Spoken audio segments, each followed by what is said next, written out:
I see all the people led into deception by the very men bound to care, blinded by the promises, unknowingly sold despair. So leave your herd of sheep and follow this shepherd to revolutionary ends.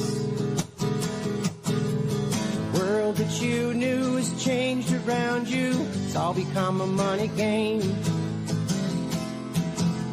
It's all become a money game. It's all become a money game. Are you ready for? Are you ready for? Are you ready for the revolution? Revolution.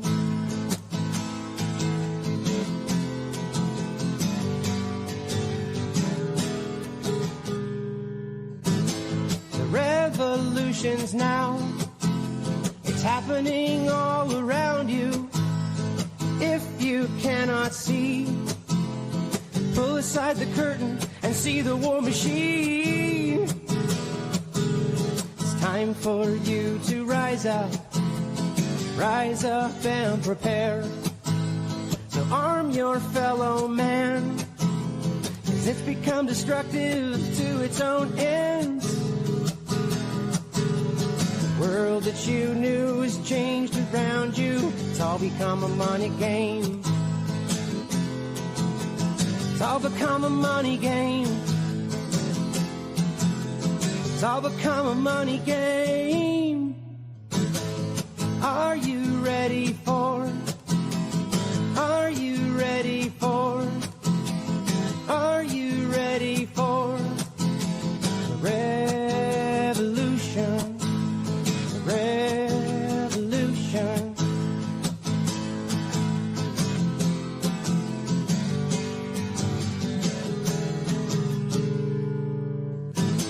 The revolution's now. It's happening all around you. If you cannot see, pull aside the curtain and see the war machine. It's time for you to rise up and prepare. So arm your fellow man, 'cause it's become destructive to its own ends. The world that you knew has changed around you. It's all become a money game. It's all become a money game. It's all become a money game. Are you ready for? Are you ready for? Are you ready for the revolution? The revolution.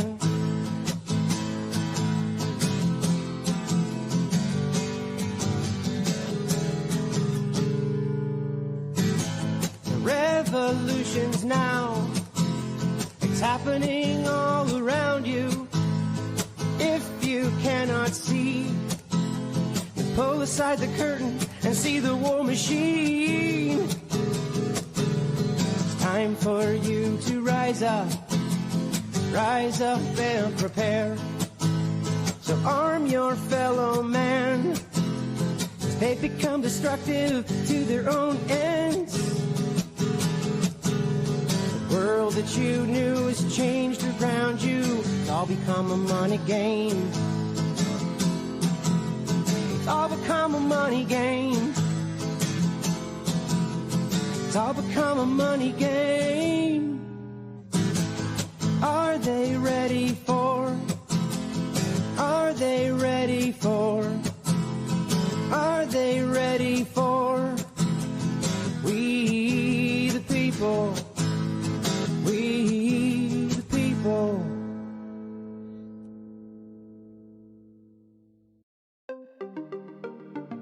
It starts with a simple question and ends in objective reality. Through our journey from there to here, we find one another and ourselves. And as the next 24 hours breaks free from our last, we gaze onward in reflection of the day. Come to your own conclusions. Stay vigilant. Welcome to the Daily Wrap-Up.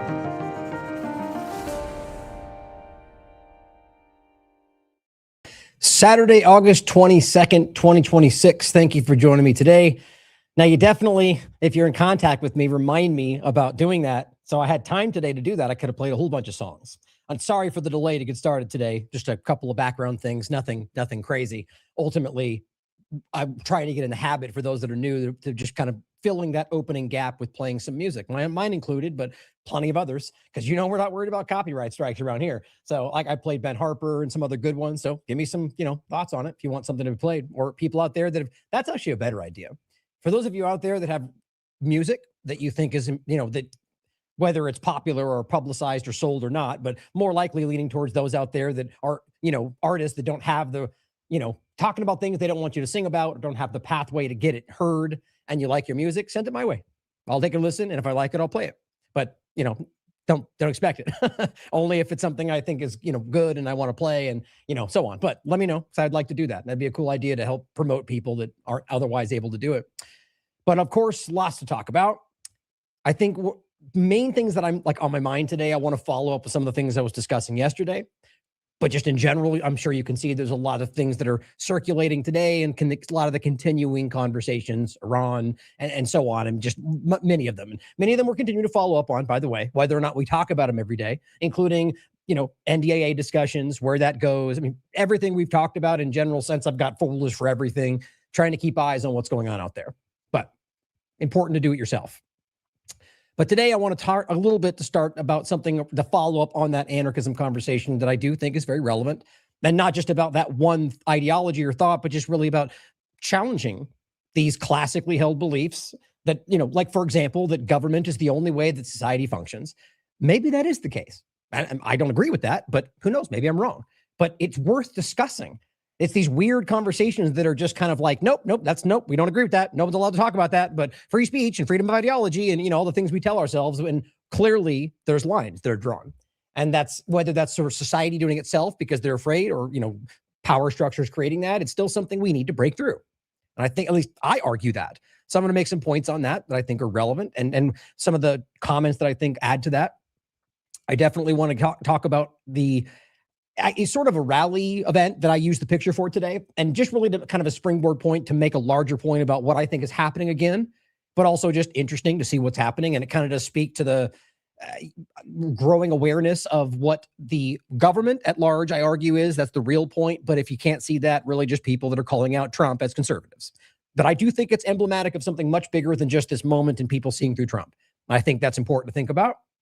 I want to talk about what I titled today the leak pipeline, which is something we've talked about a lot. It shouldn't be a secret to anybody that both sides of the paradigm, otherwise known as your U.S. government, all of it, the one thing it is, that fake leak thing, drip leak things out to journalists that they want to be shown, or even in a different situation, FBI, which we'll talk about again today in relation to that last case and follow up on.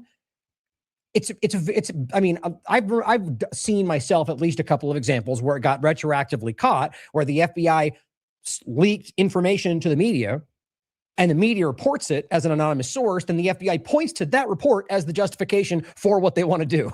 It's very common, and the same kind of thing happens here. And so we'll talk about whether or not this whole leak dynamic from data Republicans is, as some of them really want to frame it, as the deep state Democrats secretly in the rats that are leaking around Trump, or however, whether you think it's good or bad for Trump, that it's just part of their agenda.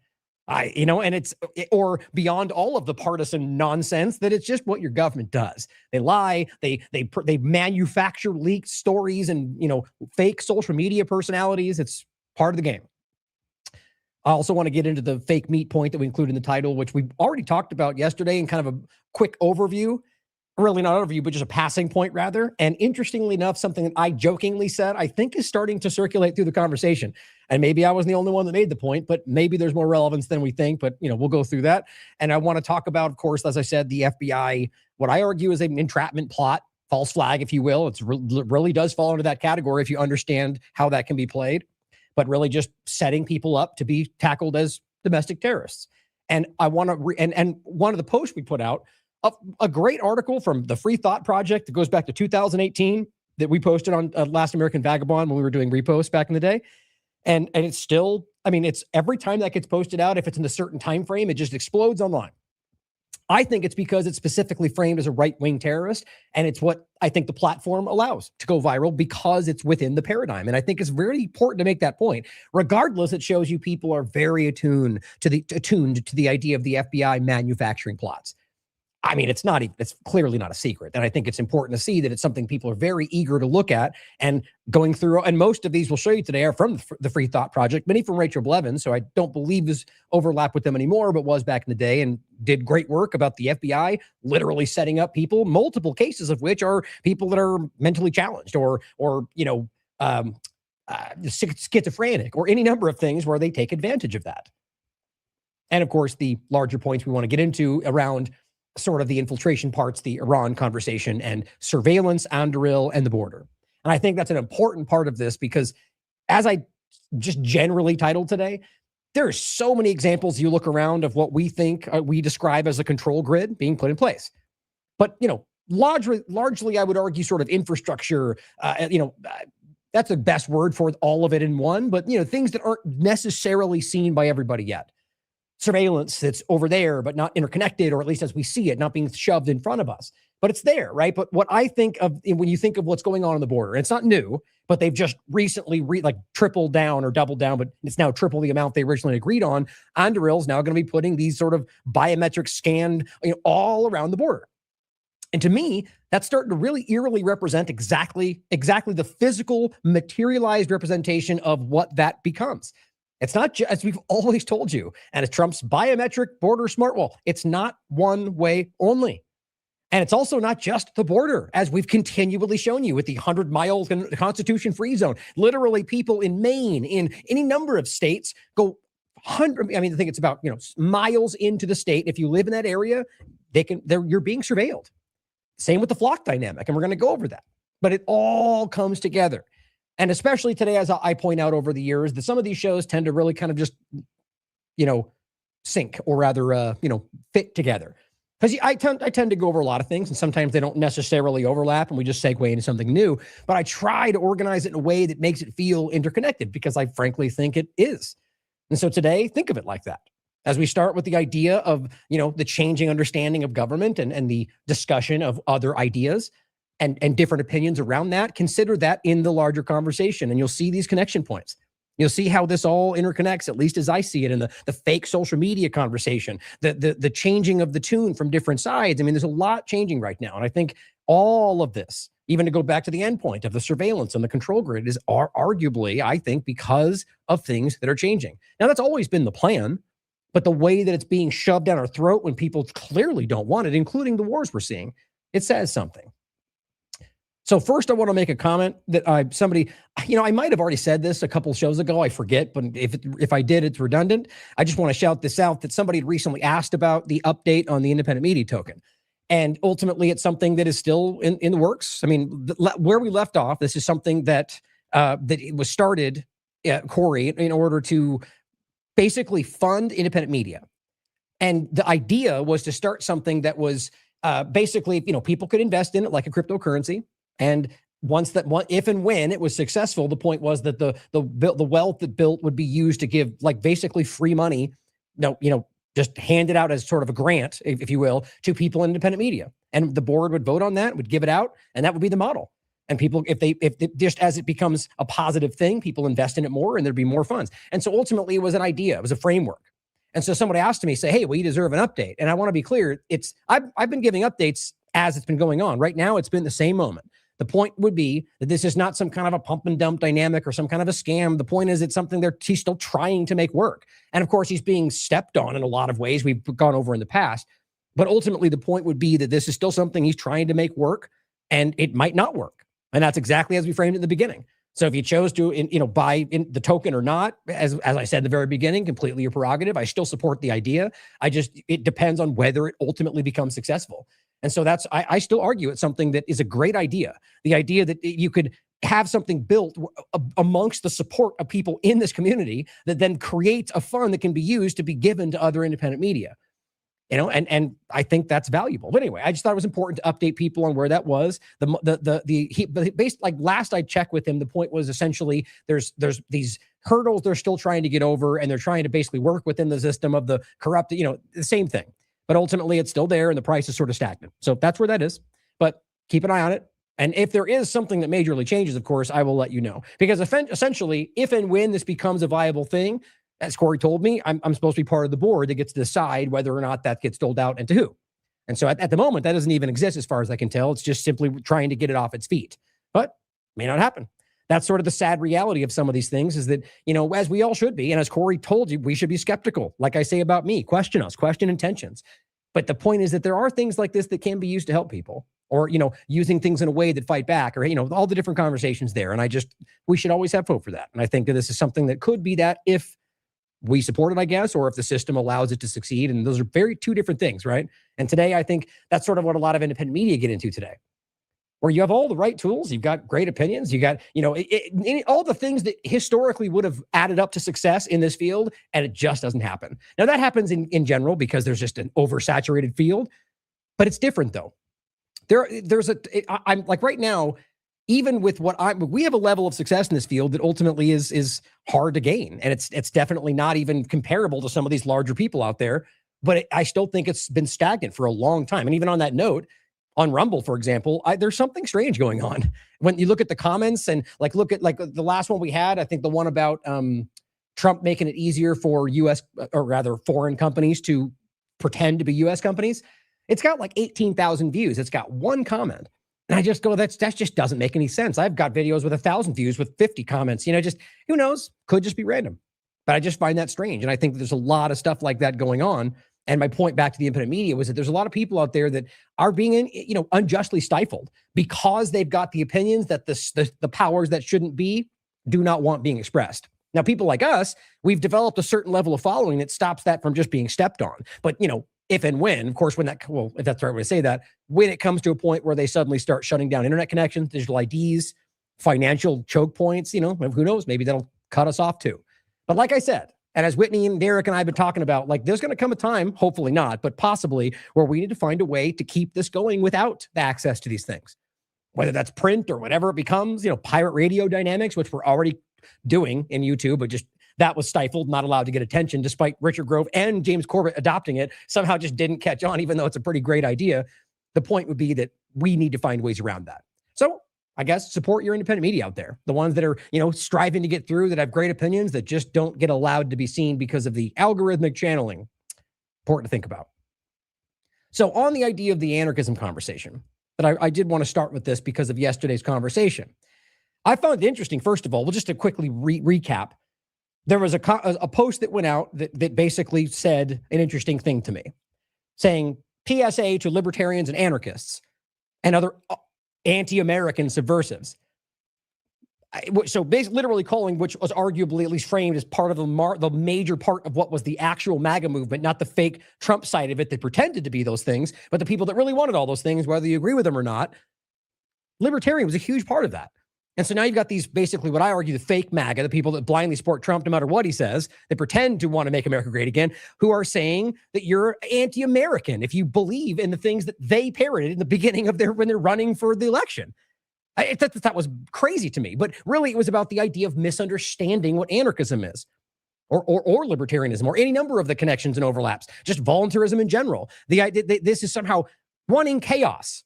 And you had sort of a video about the people from the Mises Institute and others who were simply going, look, anarchy's the point. And because anarchy does not mean chaos. And I'm going to make that point with some good videos from Larkin Rose today, as I hope I made clear yesterday. But, I'm not an expert on these things. I've been this year, it's been years for me that I've been far more invested in this very direction. I mean, even if you listen to some of my older songs, like I just played, some of those things are resonating with what I was seeing then that I've evolved past. I'm not going to change it now. Like, things that are more, kind of stuck in the idea of the state and like we the people, for example. These are concepts that I believe in a general sense, but not in the sense of the state. Anyway, the point is I've evolved a lot, but I'm still learning as I go along. And so people like Larkin Rose, if you have not looked into this conversation, I'll include all the links in his book. And, it's important that you educate yourself on this because truly, and this is not meant to be insulting, as I'll briefly point to a part of a conversation about, saying that, look, I don't feel like you understand what anarchism is, and then acting like that's just a cop-out to ignore what their criticisms are. It's like the whole reality is that there is nothing perfect. Anarchism has its issues like any other form of governance, self-governance, anything. And so that's important to think about. Right now, we live under so-called democracy with chaos everywhere, with crazy sociopaths and pedophiles. Clearly, anything can lead to this position. So in saying that no, even if it meant chaos, by saying, well, that'll create chaos. Like, what do you think we're living under right now? What do you think we're watching? And it's like, so why don't we, if that just doesn't sound very safe, why don't we give that a try? Like, I'd like to try something different than going through the same old hamster wheel. Anyway. This conversation was important because I was highlighting the fact that the misunderstanding of anarchism as just chaos and wanting things to burn is how the system frames the only ideology that I know of that has no place for rulers. Certainly has place for rules, for collaboration, for cooperation, for self-governance and decentralized forms of, that's the whole point. But if they frame it this way, they scare people into thinking that this is not the answer, or at least not the direction to think in. And the only way you see the world is living under their centralized control, which, by the way, is even contrary to what at least we understand the original founding fathers, some of them believe this should be. So anyway, the point was this whole big thing about how you're basically a terrorist if you don't believe what Trump says in the government, and lists off a bunch of people like Ron Paul, Scott Horton, Thomas Massey, as if they're somehow terrorists and want violence. It's like if you listen to them at all, you clearly know that's not true. So what I found interesting is we went over that yesterday and made a whole point about it. And she, of course, blocked me, which I thought was funny, even though the name of the account is She Thinks Freely. Then she deleted the post today. And so I thought that was very interesting. What does that mean? And really, I posted this after she blocked me, saying, who wants to teach this person about, and the status in the comments, the definition of anarchy? They seem to embarrassingly think it means chaos. It's just the only form of society, as we just said, that has no place for hierarchical structures and coercive government institutions. Because we all want those, don't we? Don't we all call for hierarchical structures and coercive government institutions? It's what we live under. But so the point was, what was interesting, she deleted the post. At top says, Trump is the most America first president ever. I'm not going to get into all her things, but the idea that you would delete that, I mean, what does that say? So I personally, my gut tells me this is somebody who is trying to manipulate. I don't know that for sure, but because if you believe in all that, why would you delete it? Because some people came in and said, that's not right. You have your ideals challenged and you run. That shows either weakness or you don't believe in what you're saying. Just a guess.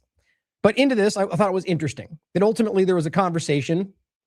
Polly posted underneath this that said, while the official definition doesn't include chaos in the model, the actual result would be chaos until new hierarchies are established. Okay, people have opinions, right? I thought, okay, well, I wanted to engage in this genuinely because I think this is an important point. Because first of all, official definition, what does that even mean? People can give you definitions about democracy and fascism and communism, and they'll all disagree. The point is, generally speaking, we know the general direction of it and the general conversation of these things, and anybody can act under those names and do what they want. But there are generally understood tenets of these things, and all of them, right? And so the actual definition of anarchy doesn't just not include chaos. It explicitly goes through the reality of how it's organized, just not with rulers. And then she says the actual result will be chaos. Well, first of all, how in the world could we possibly know that? But it's important to understand that it's about under the hierarchies are established is the whole point of what anarchism is trying to get away from. So if the point is that we will have chaos until we have more government, then I argue that you don't really understand even the argument that I'm making. But many of them argue this, that think that without government, there would be chaos. I simply argued, again, in good faith, I said, certainly one of the many possibilities. But of course, no one could truly know that would be the outcome. Secondly, there's chaos right now. Hierarchies are full of chaos, and this is the most important part to me. And as many are seeing, they create chaos to socially engineer our lives. I'd like to try something different. Now, what's important is, and you can get into the rest of the conversation if you want to. It gets ridiculous, and it's very like, Anyway, I don't even want to get into it because it's very contentious and unnecessary. And it really comes down to the bottom line point that it's like you're misrepresenting what I'm saying, which, by the way, seems a common tactic for her. I just simply said, this is something we should look at. The idea has possibilities, and it's the current. Anyway, the point was to say that I don't think there's any flaws and to just dismiss people is the absolute last thing I'm doing in this conversation. You can look at my engagement about this because I am still understanding these things. And the reality is engaging with people to try to have conversations to further expand your understanding of different opinions, not just shout down what doesn't make sense to you, which is what people do, even sometimes with good intentions, because they believe or convince themselves that this person's weaponized that or they're being played. And sometimes that is the case. But this is why it's always about question everything, consider everything. So the point of this was that this wasn't the kind of preface for this conversation and understanding that there are people from the partisanship, not talking to Pauly, but this point here, this person's account, who are out there trying to gaslight you into thinking that people who are talking about limited government, which in fact, that was one of the main points, is that they literally say, you're not looking for limited government, you're looking for chaos. And it's like this, if you understand even the idea of limited government being foundational to the beginning of this country, what do these people think they're talking about? Who are they pointing to? They're pointing to power structures that convince you their top-down, absolute, technocratic, authoritarian control equals founding fathers, constitution, democracy, free speech. It's all talking points. It's not true. And I do recommend you read through this because I find it interesting, the kind of things that you get in this conversation when just trying to have an actual engagement about what these things mean. Oh, I left this up too. Oops. Okay, so here is my last interview with Larkin Rose. Oh, hold on.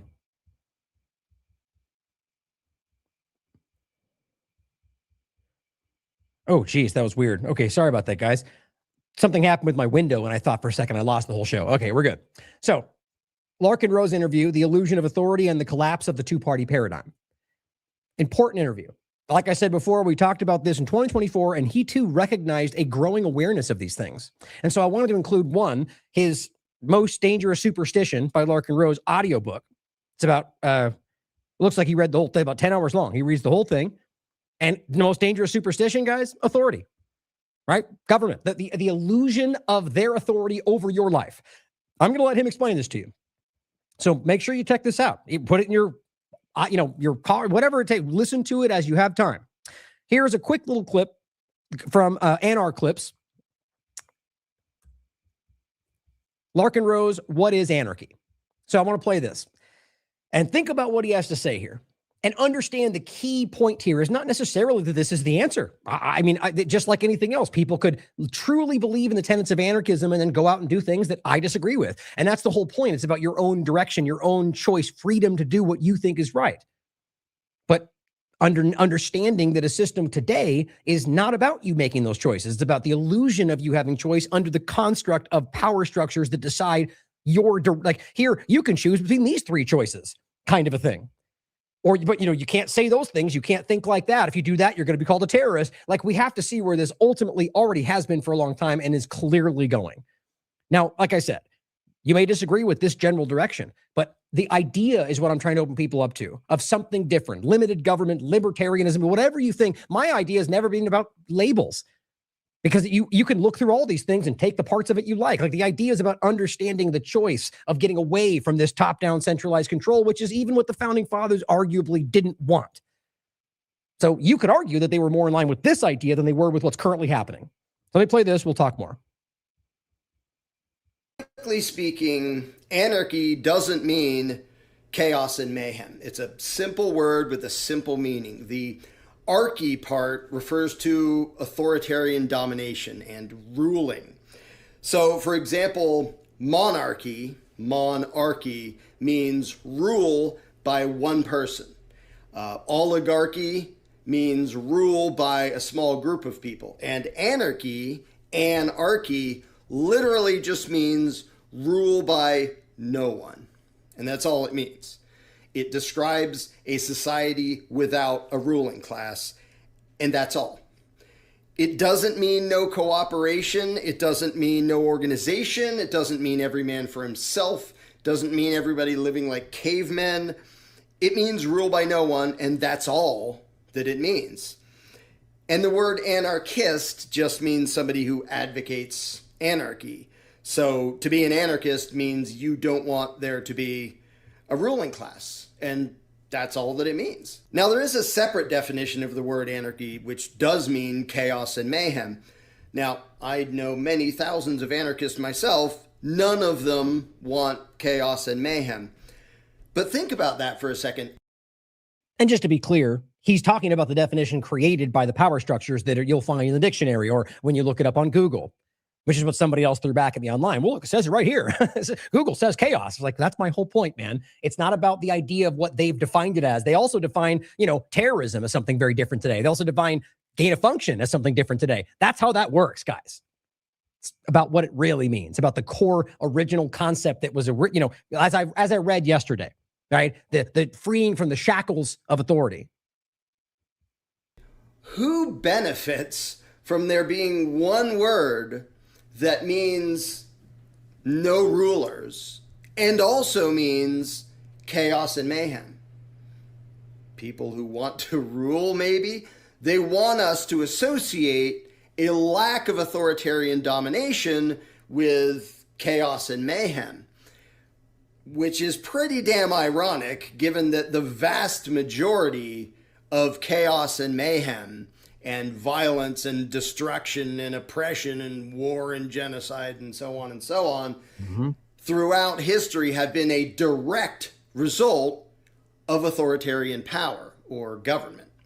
And as I said earlier, of course, you could start exactly what he's describing and it could still end up in chaos. Maybe just because they made bad choices, maybe because there's another, centralized government elsewhere who sees you take, that tries to sabotage that. I mean, who knows? The point is that it's just by saying that might fail it's an insane argument for why we shouldn't consider the difference and why it might be better for the way we live our lives. And again, the same point is right this moment, you're dealing with all the things they tell you might happen with something like this. All of it. Look around the world, guys, especially right now in this country, people are starting to recognize. So no, despite the dishonest way that the media always portrays it, anarchist does not mean that you're a Molotov cocktail throwing punk who just loves violence. It has exactly nothing to do with that. It means not wanting a ruling class, and that's all that it means. I, for example, am an anarchist because I don't think there should be a ruling class. I prefer the term voluntarist because it's more specific and more precise. It means I think that all human interaction ideally should be based on voluntary consent. It also avoids the confusion of people who think anarchy means chaos. They pretend that you just want things to burn down, even as you explain to them that's not what you mean. So when you talk about good luck trying to explain voluntary exchange as, well, guys, that's literally what they're doing, by the way, as something terroristic and dangerous. But that's what they do. When they talk about all these things as dangerous and chaos, they're literally describing people who want free exchange of individuals with freedom, as danger, chaos. I mean, like he just explained, obviously, because they don't want that kind of a reality, because then there's no place for them. Do you know why sociopaths drive themselves to the top of the power structure? Because they know exactly what they would do to people when they have power, and they don't want to be that weak. There's people have written books about this conversation. And so the point becomes that if you did not have that power structure, well, then the reason they're so uncomfortable is because they have equal power with you. I made the point yesterday about the idea of this, the weird and very clear number association, the percentage of sociopaths and psychopaths in the world compared to the percentage of politicians. Weirdly the same. Not coercion and violence. And since government is all human interaction ideally should be based on voluntary consent, not coercion and violence. And since government is always about forcibly robbing and controlling people, I oppose all governments. Look, you can disagree with that, but you're lying to yourself, because the truth is it's literally the case. But you can argue it's for good, taxes and for building the roads. It doesn't change the fact that they're saying, give us that money or you will go to jail at the barrel of a gun. It's not hard to recognize. Now you just see it differently and pretend that that's just you, not being a good citizen or, whatever. It's all framing, but his point is the same. That is how that is done. And he argues that there's a possible path that does not involve, being forced to live a certain life by the powerful people with guns, or however you want to frame that. Like, it's just, again, I'm not trying to sell people on one idea. I'm trying to open people's minds to considering different pathways. Here he is talking about just simply the idea of anti-government versus people that, recognize the government as a problem. Anti-government.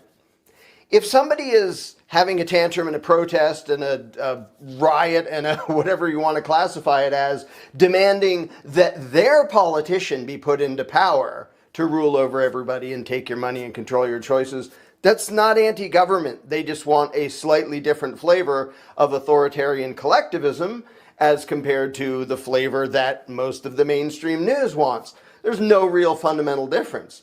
I, on the other hand, am actually anti-government because I understand that government is inherently coercive and violent. It's inherently immoral.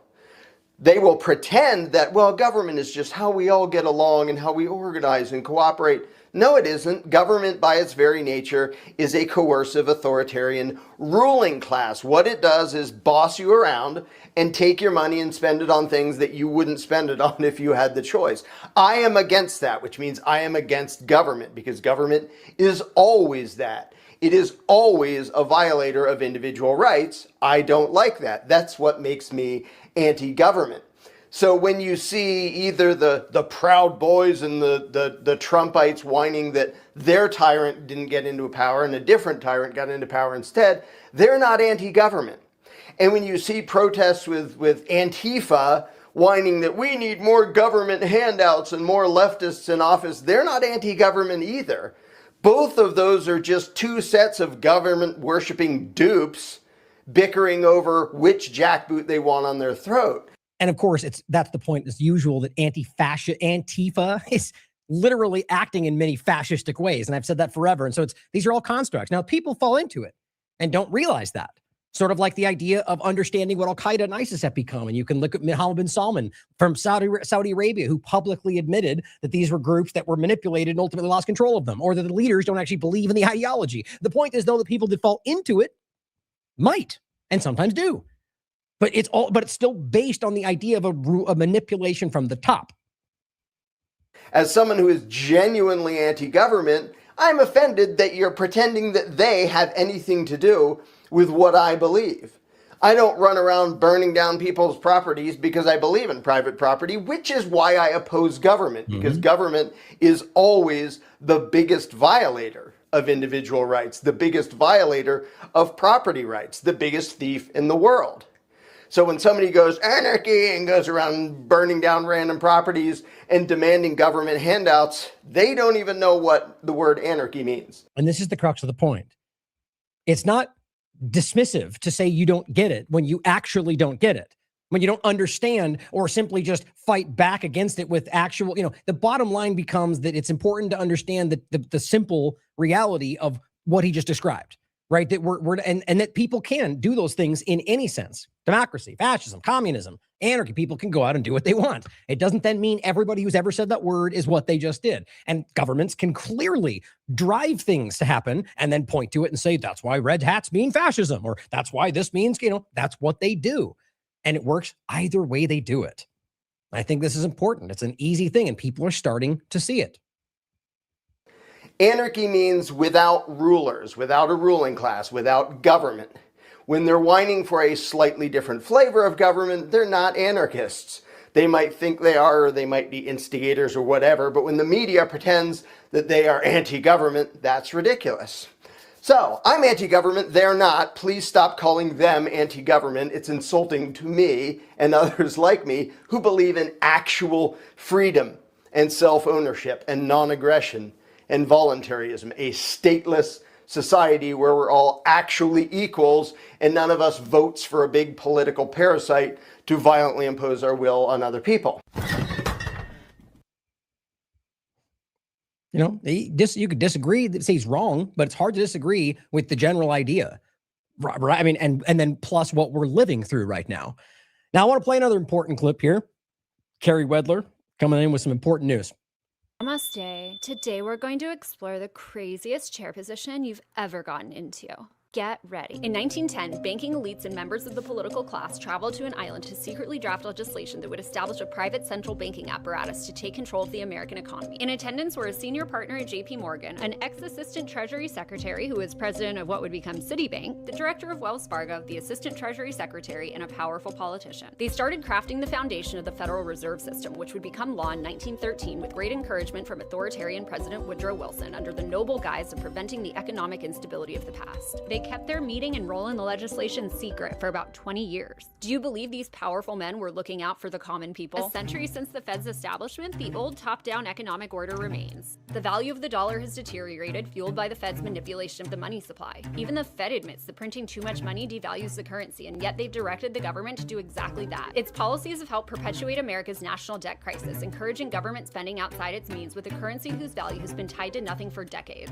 The Fed also helped fund both world wars, supporting the establishment of the same American empire that continues to wreak havoc and add to the debt today. And that original promise of faithfully shepherding and stabilizing the economy, the 20th century and beyond continue to experience economic instability and hardship. The Federal Reserve casts the appearance of being an extension of democracy. In reality, it represents brazen cronyism, concentrating wealth and power at the top while the peasants struggle to survive as inflation hits them the hardest. They're forced to shoulder the cost of interest paid on this debt-driven system to fund an out-of-control authoritarian government that doesn't care about them. What interest the Fed has paid back has not been refunded to the tax cattle. It goes to the government. The system doesn't serve the people. It serves the people in control of it and their own power, which is nowhere more apparent than in the history of the Fed's chairs, who have unprecedented influence over the economy. It's the craziest chair position you've ever gotten into. The first to hold the chair position of this financial elite club was then President Wilson's son-in-law, who was the Fed's ex officio chair when he was still Treasury Secretary. For over a century, almost exclusively high-ranking political officials and bankers have chaired the Fed. Fast forward to present day, and yet another financial elite holds the position, one who served on the Bilderberg Steering Committee and also came from the Fed's Board of Governors.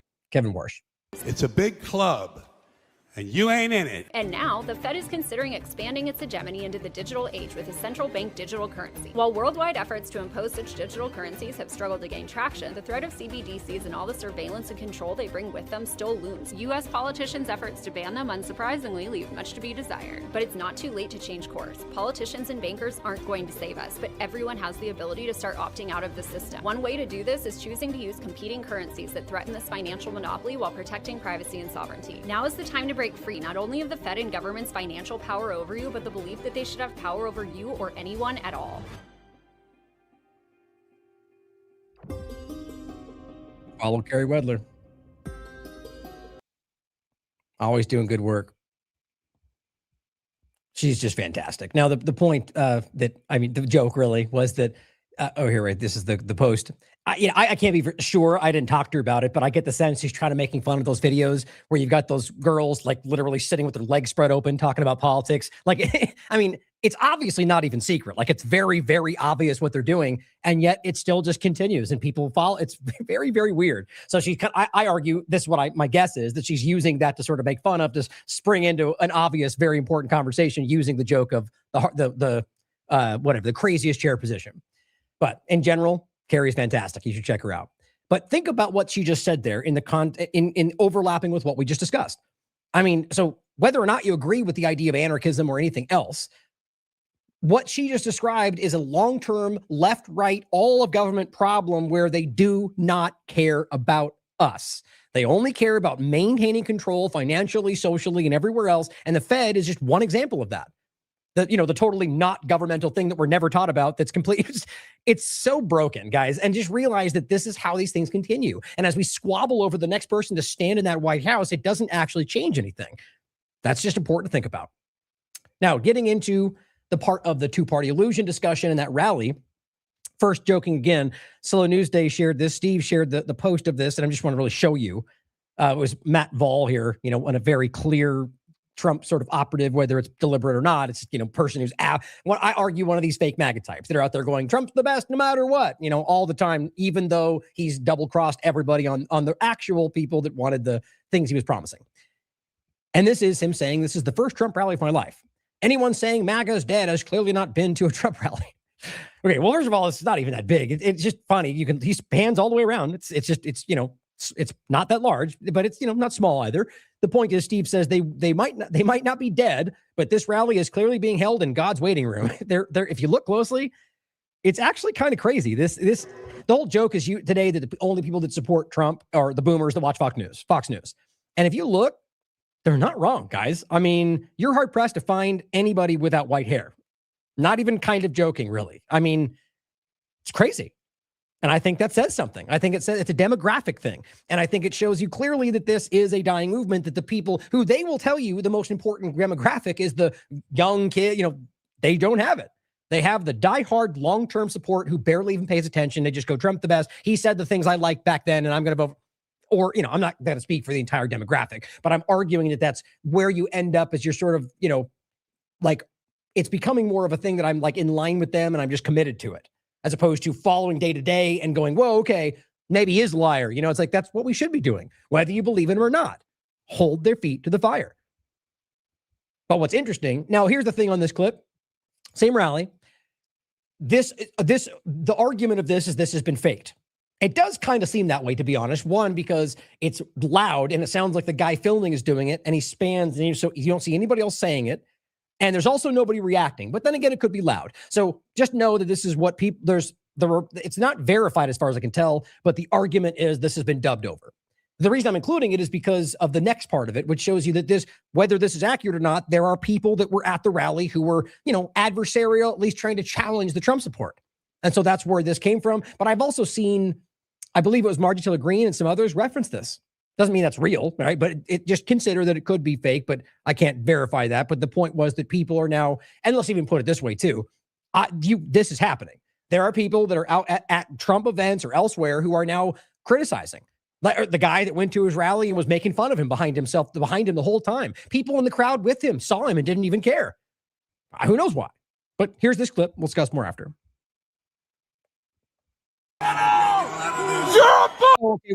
It cusses, by the way. I forgot about that. So for children watching, earmuffs, here's the cussing. He's calling him an effing traitor. You're a fucking traitor! Traitor! Traitor! You're a traitor! Traitor! Now, honestly, there even sounds like people right there next to him are like, nah, like yelled back at him. I don't know. It's hard to tell. Also, this doesn't seem like somebody who would be saying that if they're on the inside of that railing, so it's up in the air for me. It's probably fake if based on what we're seeing there. But my point was that there are people that are in his, because the people that shared this are people that were previously Trump supporters. That's just the sentiment that we're seeing right now. Also worth pointing out that I think this is something that has been obvious since the beginning of the administration, guys, since before it. Honestly, I've been seeing the breakdown of the two-party illusion for a long time. People just don't want to hear it because it's something that is invested in. I think it's pretty clear now, isn't it? But here is the rally. And this is interesting. This is the image I used. Protester ejected, and he was kicked out of the rally. At last I checked, it doesn't seem he was arrested, which would have made this way more crazy, but he was ejected. And not for doing anything illegal, guys. He showed up wearing a shirt that says, "Kill your local pedophile." And they lost their minds. And as many people are saying, like, what a perfect representation of the current, what I argue is the dead, dying, fake MAGA side of it, not the one they're now calling him out, that they now are attacking somebody for saying arrest pedophiles. That's quite a turn, isn't it? Well, or you could argue they just recognize this person was there to criticize Trump, and that's what they're really angry about, not necessarily don't arrest pedophiles, but either way, it's pretty telling, guys. So here, I think I've got it highlighted here. A pair of protesters were ejected from Trump's rally in Myrtle Beach, including one wearing a t-shirt proclaiming "kill your local pedophile." The protesters were also wearing hats embroidered with upside-down flags, which is used to basically say a country in distress. And it says, as the pair being heckled or began heckling the president at the rally on Friday night, the crowd shouted over them, chanting "USA, USA." And it says it's unclear what they were shouting. Okay, so right there, I found that telling, because here's a video of somebody yelling "traitor" and Donald Trump. And what they're saying in the article, which I believe is somewhat amenable to Trump, the platform, says the crowd shouted over people who were yelling something. We don't know what they were saying, but they were shouting over them, "USA." Kind of makes it sound like that might have actually happened. That's the only reason that was included, because there's an indication that there was something they were shouting over, worth knowing, at least including that for if and when. And it says, that's all right. That person is going home. This is what Trump said. That's all right. This person is going home to mom and going to be scolded because mom is voting for us. So your answer is to diminish the person, and this is typically what they do. The same thing he said about people very early, that if they don't believe, you're not MAGA if you don't support me after the Epstein files. Well, you just literally you cut off a huge portion of your core support because you said that. And they keeps going, guys. You don't think there's reasons to be concerned? The answer is not to make fun of them and call them some mama's boy in their mama's basement. That's what they do to anybody who's challenging them at this point. Images on social media showed the hecklers being forcibly removed from the event. So that's interesting. You're not allowing them to speak freely? Isn't that an attack on their free speech? Or, however you look at this, they weren't breaking the law. They were simply present with things you didn't like and you kicked them out. That's very emblematic of where these people are mentally in the country. So here's the image I used today, and it says, nothing sums up the dying MAGA movement better than a bunch of Trump supporters condemning a protester for speaking out against pedophiles. If that's actually what, like I said. And here's just the video. It's just the same thing. You can just see him standing in a crowd full of people. Interesting, right? He's not even saying anything. He's just pointing to his shirt. I mean, isn't that strange? Like, this is what you would have called like Democrat behavior by them from before. It's just, all it really shows you from my perspective is this is how partisans are. Team sport partisans. People that are diehard for a team. And, it's not about the reality of the actual policy. It's just that we're on his team and you're on the other side. And that includes anybody that's not a supporter of Trump and Democrats and anybody else in the world. It's just everybody in Trump. It's just sad, man. And I really genuinely don't think that's the majority. Now, I wanted to add to this too. This is interesting to me. This is something that I wrote in 2016, right after Trump was elected. Now, interestingly, with the image, which I'll just bring up here so you can see it in case you didn't see the, actually, we just technically showed it, but this is the image that from that rally, right? And it was strange, by the way. I can't tell if this guy just actually just kind of scared for, because I don't know, he's an older guy, didn't know what was happening, or because somebody was about to jump on him. I don't know, but it's just kind of an interesting picture, just chaos, right? And it made me think of this. You remember this? Same thing. You had these people at each other's throats because they, it's what they want from this stuff, guys. And what I titled this, it was titled "The Divide of the Uninformed: The Manipulation of a Nation." Now, I'm not claiming everybody everywhere that voted for Trump was uninformed. That's not the point. If you read it, I'm talking about a specific demographic that were, let's just say, not politically active. People that didn't care, weren't paying attention, whatever. And then suddenly this year, they turned it into sort of a reality show. And suddenly people just got super involved. And I argued that demographic, not everybody on Trump's side, but that specific demographic was a large addition to what was already happening. And I'm not even suggesting that this was a voting dynamic, because I don't believe, or at least think that's how it translates. But really that it was just about creating some kind of a momentum to be used. So I want to read just a quick part of this. And this is just I think the same thing right now with where we're going. And again, 2016. And even since then, I think some of my opinions have changed, or at least evolved, rather. This country is in the midst of a massive awakening, and the average person is being confronted with the choice: address the looming dark realization that their reality is not what it seems, or double down on the comforting lie and brace for the consequences. Now, that's what I argue was 2016, right? Going into the Trump election. We were seeing it, guys. And what did Trump do? I'm the outsider. I'm going to bring all of them down, end the Fed, do all the things you all claimed about, conspiracy theories, and lock her up. None of it. Same thing this time, by the way. But what happened was people chose to double down on the hope that he was different. And you know what? I hope for it too. But I just didn't let that guide my choices. And ultimately, I believe people saw it, but chose to believe in him instead. It is a far easier path to stick with what's familiar, however sinister it may be. Despite the pressing feeling that they are being misinformed, all of us really, at least they can feel good about themselves. Or so they're told to believe, right? So it's like, well, you're on the right team. Just feel good about that. You're making the right choices, and they convince themselves that they're just on the right side. It has almost become another form of religion. Memorize these talking points, spread the talking points, and have faith that you're on the right side. Now, this is specifically about the team sport politics people, and I don't believe that's the majority. I think it's a fringe, quite frankly, and then people that are stuck in the middle somehow. But that's what we see, don't we? Either side of it, blind adherence to what they were taught.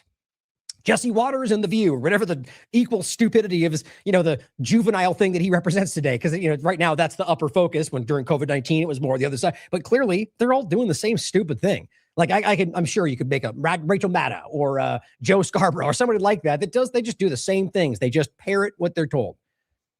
What this has produced is an entire class of Americans who have been convinced that they are informed.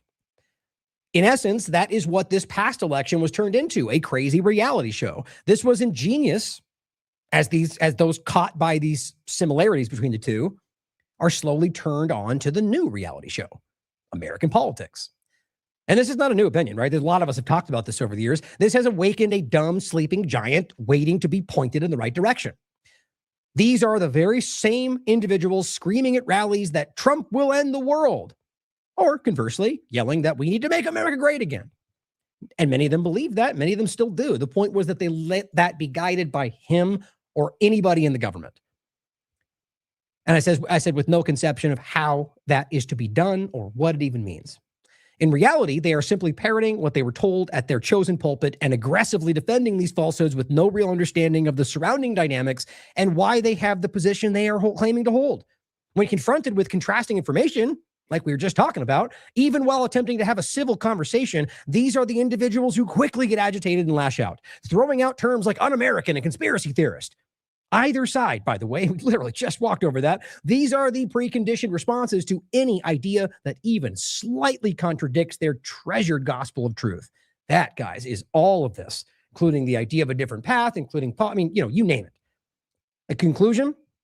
And read the whole thing, guys. I think it's a good article. Whether one chooses to listen to the obviously biased mainstream media or an independent source, not following up that observation with research of one's own is not truly being informed, but just taking another's word for it. Should one really bank their future and the future of this country on the thoughts and potential ulterior motives of another? The only way to truly be informed is for one to take it upon themselves to not only research a topic they wish to understand, but to actually understand the topic and not just repeat what was last heard as one's personal opinion. And again, this is not for everybody. This is for this, who knows if they'll even hear it, if those are the people, but understanding that category of person is what you see on all of these social media. And I argue it's a small percentage. It's just being represented as the majority, like they always do. And one thought that I had earlier, by the way, before we get into the next topic, is right now what we're seeing a lot of is this, reactionary emotional response. And we've talked about this a lot over the years. It's important to think about. Like I said, we've all been in those moments in our past where you hear a rumor and, high school, whatever, and you react emotionally and you call it and then you turns out to be fake. Whatever it is, whatever the dynamic is. And you go back and say, I'm sorry, I reacted I emotionally and I was wrong. I'm sure we've all been there, right? The whole point is that emotions circumvent logic. You don't think they know that? So ultimately, they keep you in a heightened state of fight or flight. Your cortisol level through the roof. You're emotional. You're angry, and it gets you to make emotional choices. And they keep you at that point, fever pitch all the time. That's the point. So stop being reactive. Be proactive, but stop reacting to what's in front of you. And it's for myself too. We all do it sometimes. Something you get angry and you go and you want to respond. And I fall for it sometimes, but we all have to try to check ourselves, because when we react emotionally to what's shoved in front of us, especially by the power structure, guys, that is a gift to the control grid, to the establishment, to the powers that shouldn't be, because you can then be manipulated. And it's so prevalent today.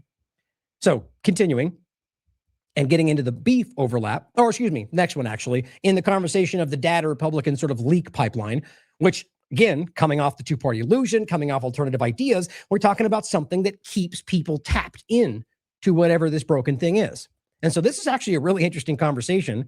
I first saw it from Gen X Girl here, and this is, and I actually have, I'm going to lose that real quick. There we go. I don't know why they started doing this they never used to do that on Twitter. Never mind, for the podcast, it's the window kind of movie or wonky, I guess, is that this is something that ultimately kind of broke down online, where you have this account that I wasn't really familiar with before this, but arguably is sort of like a data breakdown, a lot you can look into it for yourself. The point was a group that has been kind of critical and called things out and like data and statistics, as I understand it anyway, and have a connection with people in the government.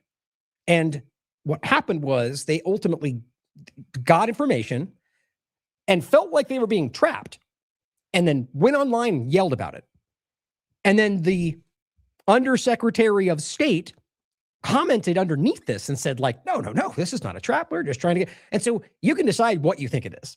What this shows you, whichever way this goes, is that there are people, and you could argue it's holdover Democrats if that makes you feel better about it. I think it goes both ways clearly, is you have people in the government right now who were chosen by this administration who are trying to leak information out to people for them to put it out there as some bombshell story, knowing that it's a controlled leak, as Trump is out there screaming about controlled leaks.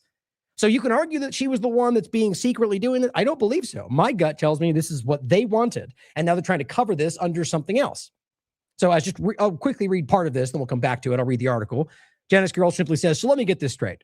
Marco Rubio's Undersecretary of State handed Data Republican account docs approved for public release.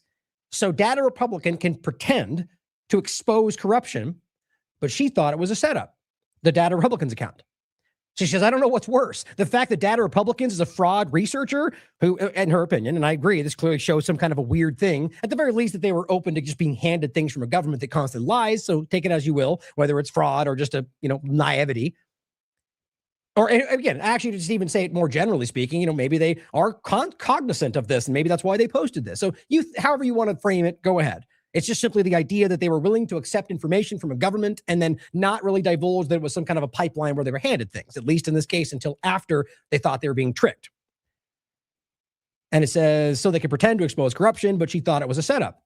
So what's worse? The fact that they're fraud researcher who is fed stories by the government, or that she thought it was a setup because the administration throws their people under the bus. So that's just the idea of it, is that ultimately they freaked out when online, like they're trying to trick me. And it's their administration. It's a Republican on their administration. And so it's interesting. And it's clear that we keep showing you how many people are being sold out and thrown under the bus. And so maybe she thought that's what was going to happen. Here's just the post I'll come back to in a second. And now they've deleted this, by the way. This top one. It's not okay when the deep state sets you up to commit a crime. I've never been more angry in my life. Talking about the Trump administration, the State Department, handing them information that they thought hadn't been redacted, for them to put it out and then be called a criminal. We'll go through it. Let the record be known that I did not name you. You named yourself. And that's the Undersecretary of State. Her name's right here. Where was it? Say it right. Sarah B. Rogers. So you can see now they deleted these posts. Well, here's what she said. LOL. These are my text messages and documents. And that's this right here. I have the archive, by the way, so you can prove that this was what it said. And so as Gen X Girl shared as well, these are the text messages. And that's the Undersecretary of State. It already contains, so here's what it said. Just to be clear, you want me to leak that material you gave me? Unredacted? Happy to help your efforts.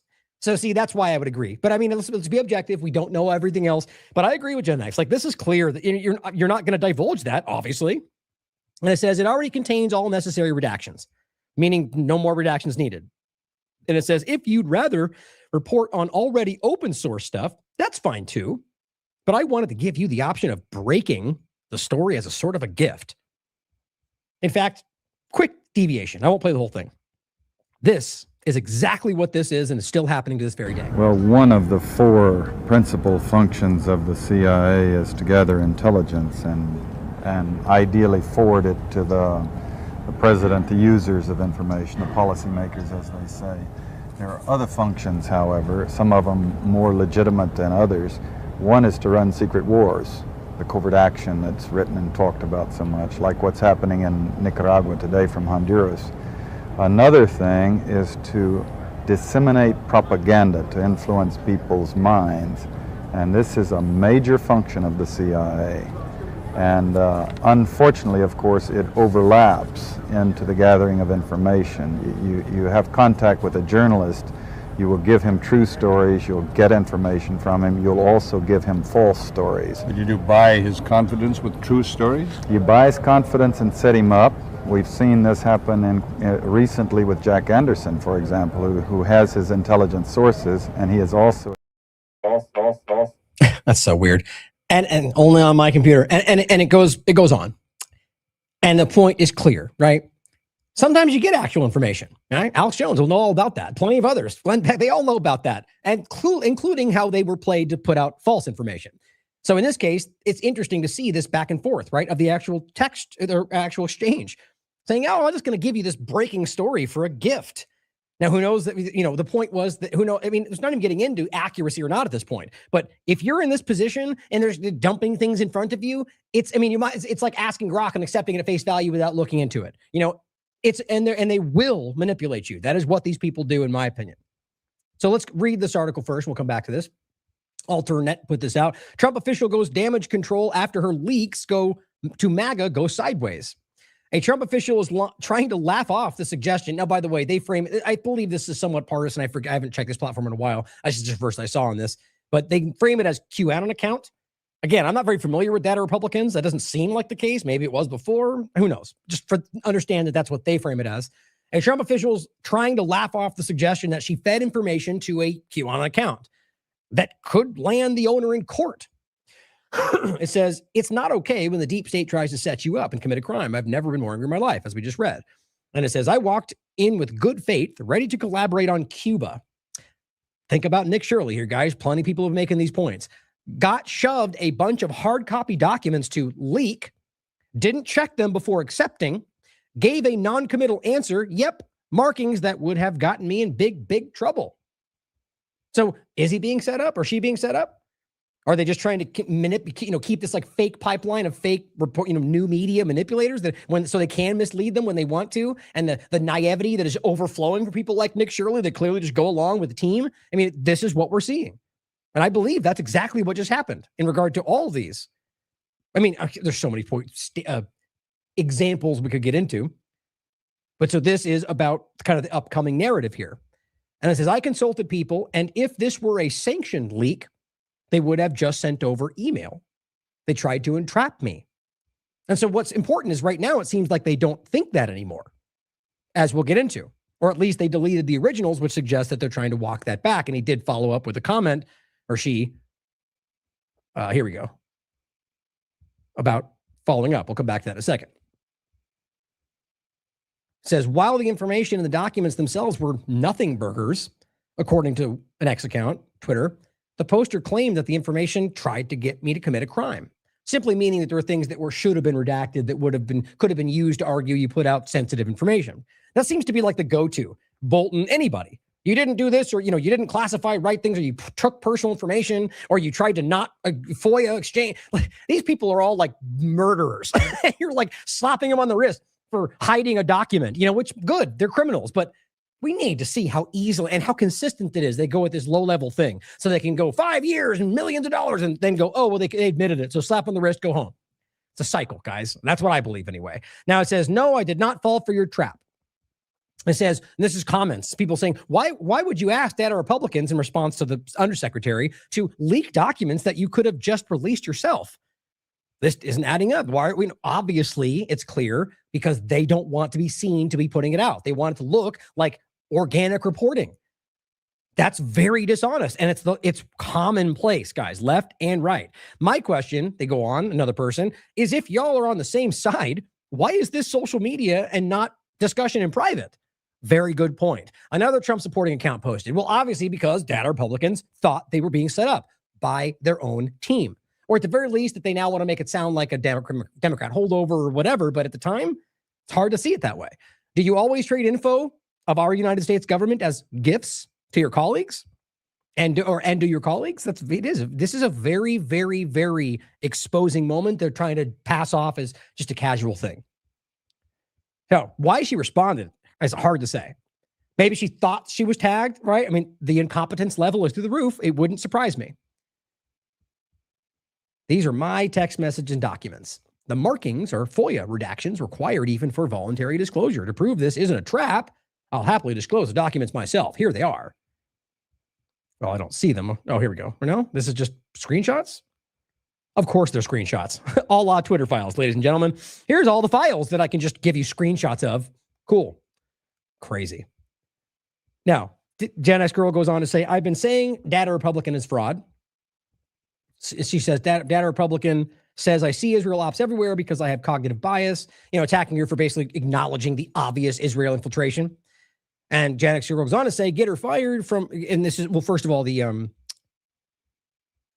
didn't see that one actually. Oh, interesting. Okay, so this is a different one. I thought it was the same one. So it says, to those all who are convincing me that I'm acting on a misunderstanding. I guess before that, the one I'm going to show you next about admitting that they might have been mistaken. She knew my background. She knew the markings that would get me in trouble. She confirmed she'd made all the redactions necessary. The leaks given to me were of zero operational value. It's one thing to try and get me fired. It's another to try to get me to commit a crime. And look, that framing, it sounds hard not to see it that way. Now, who knows why they decided to go back? But clearly, this could have been an effort to try to set them up for some reason. Because what else does this make? Why would you give them non-important information that had things that should have been? I mean, it does seem to be very suspicious. And you could also look at it like somebody trying to frame a Republican for doing so, right? I mean, who knows? Question everything. And it says, someone reprimanded her and the post got deleted. And so that's the one I was going to show next, right here. Yeah, it says, I posted this week from a place of stress. And I said more faster. Actually, technically, let's read this first. I'm kind of jumping around here. The full thing simply says, it is not okay when the deep state sets you up to commit a crime. I've never been more angry in my life. You read that already. And I read this a part of it, I think. Walked in with good faith, ready to collaborate on Cuba. Got shoved a bunch of hard copy documents to leak, didn't check them before accepting, non-committal answer. You already read that as well.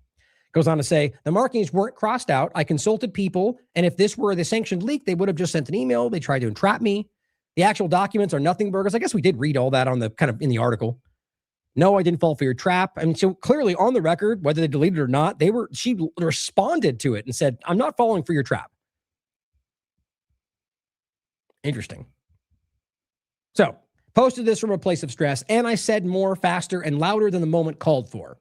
I don't regret caring about doing things the right way. I do regret making a public spectacle before it was understood and pulling people I respect into a swirl that is part on me. Okay, so another theory is simply that, as Gen X points out, that so many people on their side are being sold out by their team that she just thought that was happening to her.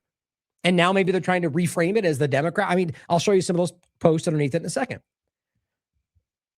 She says, I'm deleting the threads, going to step back and let this be handled the way it should be. Thank you to the ones who checked in quality. Now think about that, the idea that you have the Undersecretary of the State Department leaking what they would argue is important data to this person, and that's the way they respond?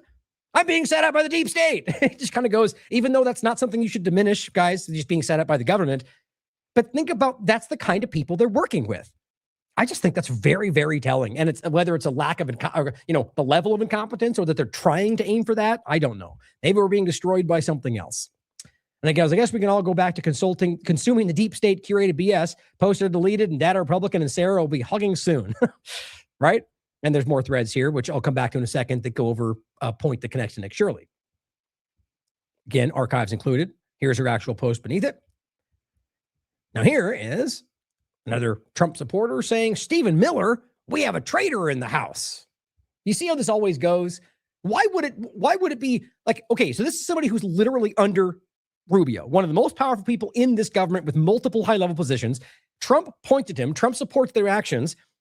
And you now go, traitor. Why wouldn't your first thought be like, why is Trump's administration trying to do this to this person? Because the assumption is always not the team. It has to be a traitor, Democrat, somebody else being set up. It's always the mindset, either side of the team sport partisans, because it can't be my team. My team's the best. Stephen Miller, seriously, based on his actions, but just my gut, that is one of the most dangerous people in this government. Stephen Miller is a sociopath, and it's obvious in the way he just, you can watch him do these interviews, and it's almost like he's half about to laugh the whole time. Like he's kind of trolling, but knows he's pushing the envelope because he constantly does. He says things way beyond what others will. And it's obvious he's trying to push that needle. The guy is dangerous. And he does not believe in what you guys believe. That has to be clear by now.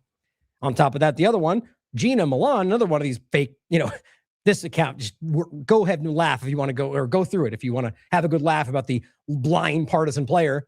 Get rid of this snake, Rubio. You mean the one that he put there? Like, so now, even if it is a snake, why wouldn't that be his fault? Because not my team. We're the best. Democrats are so, that's the only thing you get in this childish game. Adrian Cross then points to the one we read, I'm deleting the threads, and says, so you publicly cried murder on Twitter before you understood the assignment, then dragged the entire Twitter cult conglomerate who held your hand and used you as their pawn, then built an entire SHIT crazy narrative around it, heavily relying on your large amplified Twitter followers and your most trusted minion subscriber cluster. And here we are.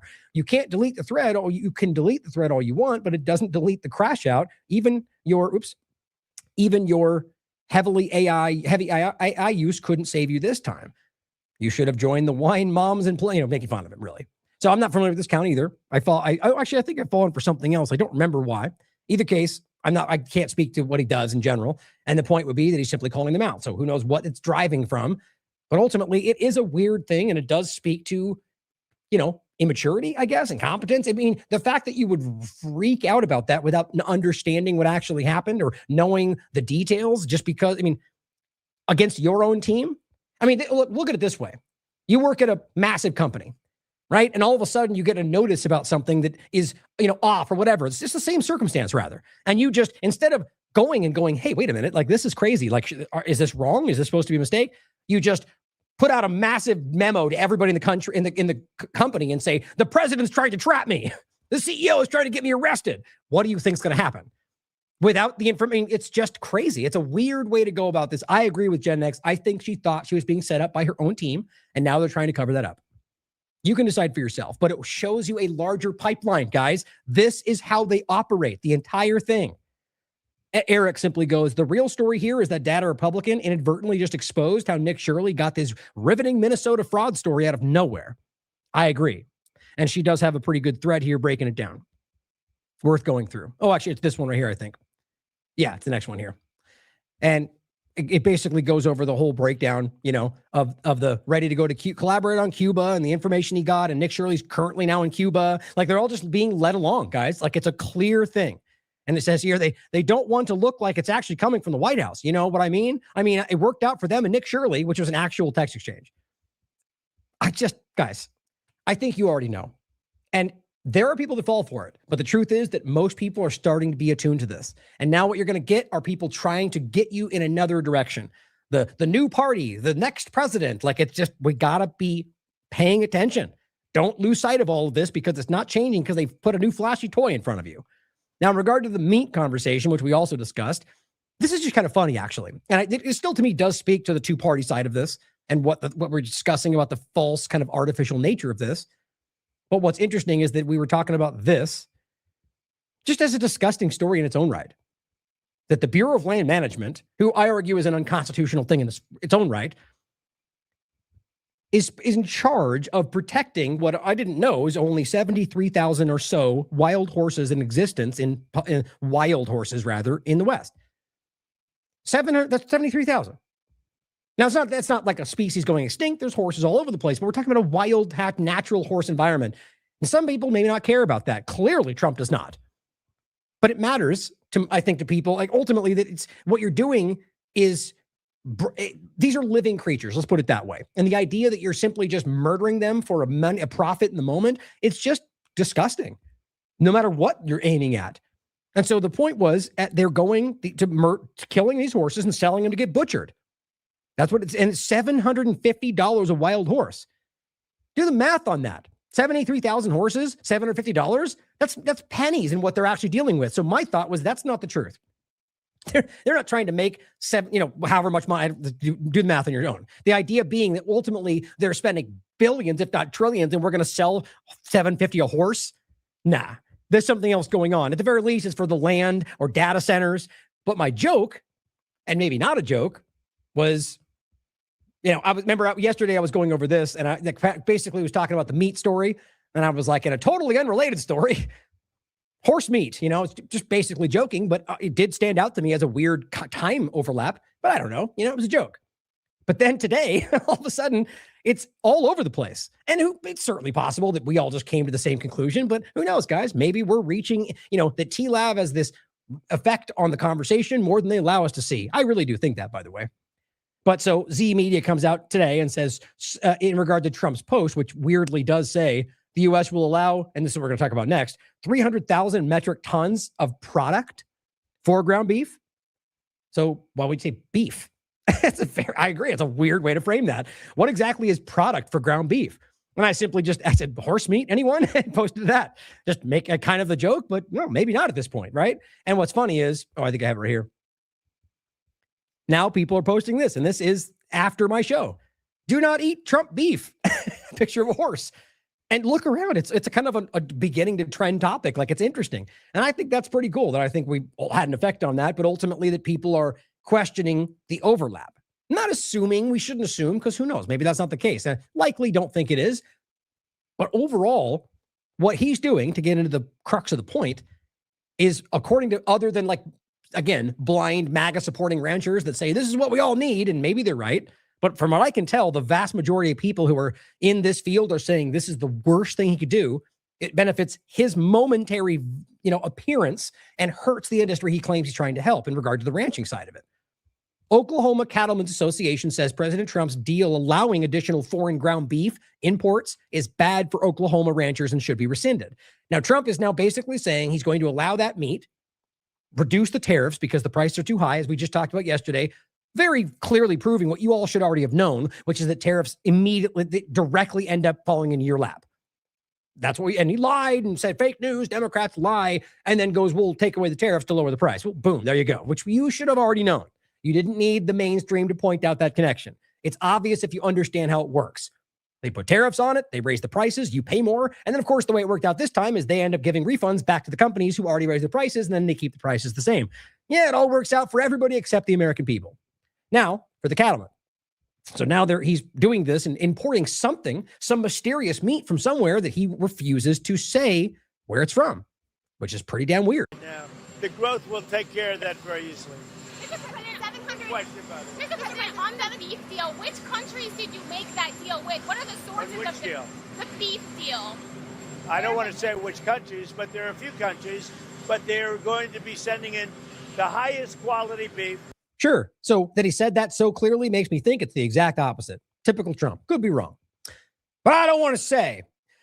Now, of course, you could argue it's because there's a deal ongoing or he's trying to maneuver some kind of a deal. Who knows, guy? Certainly possible. He does know how to manipulate people very, very, dishonestly. He's good at that. Playing people and manipulating, the way he does deals. But so what's clear is that people are in agreement, as far as I can tell, broadly, that this is going to only hurt the industry. Here's another. This is from the American Conservative.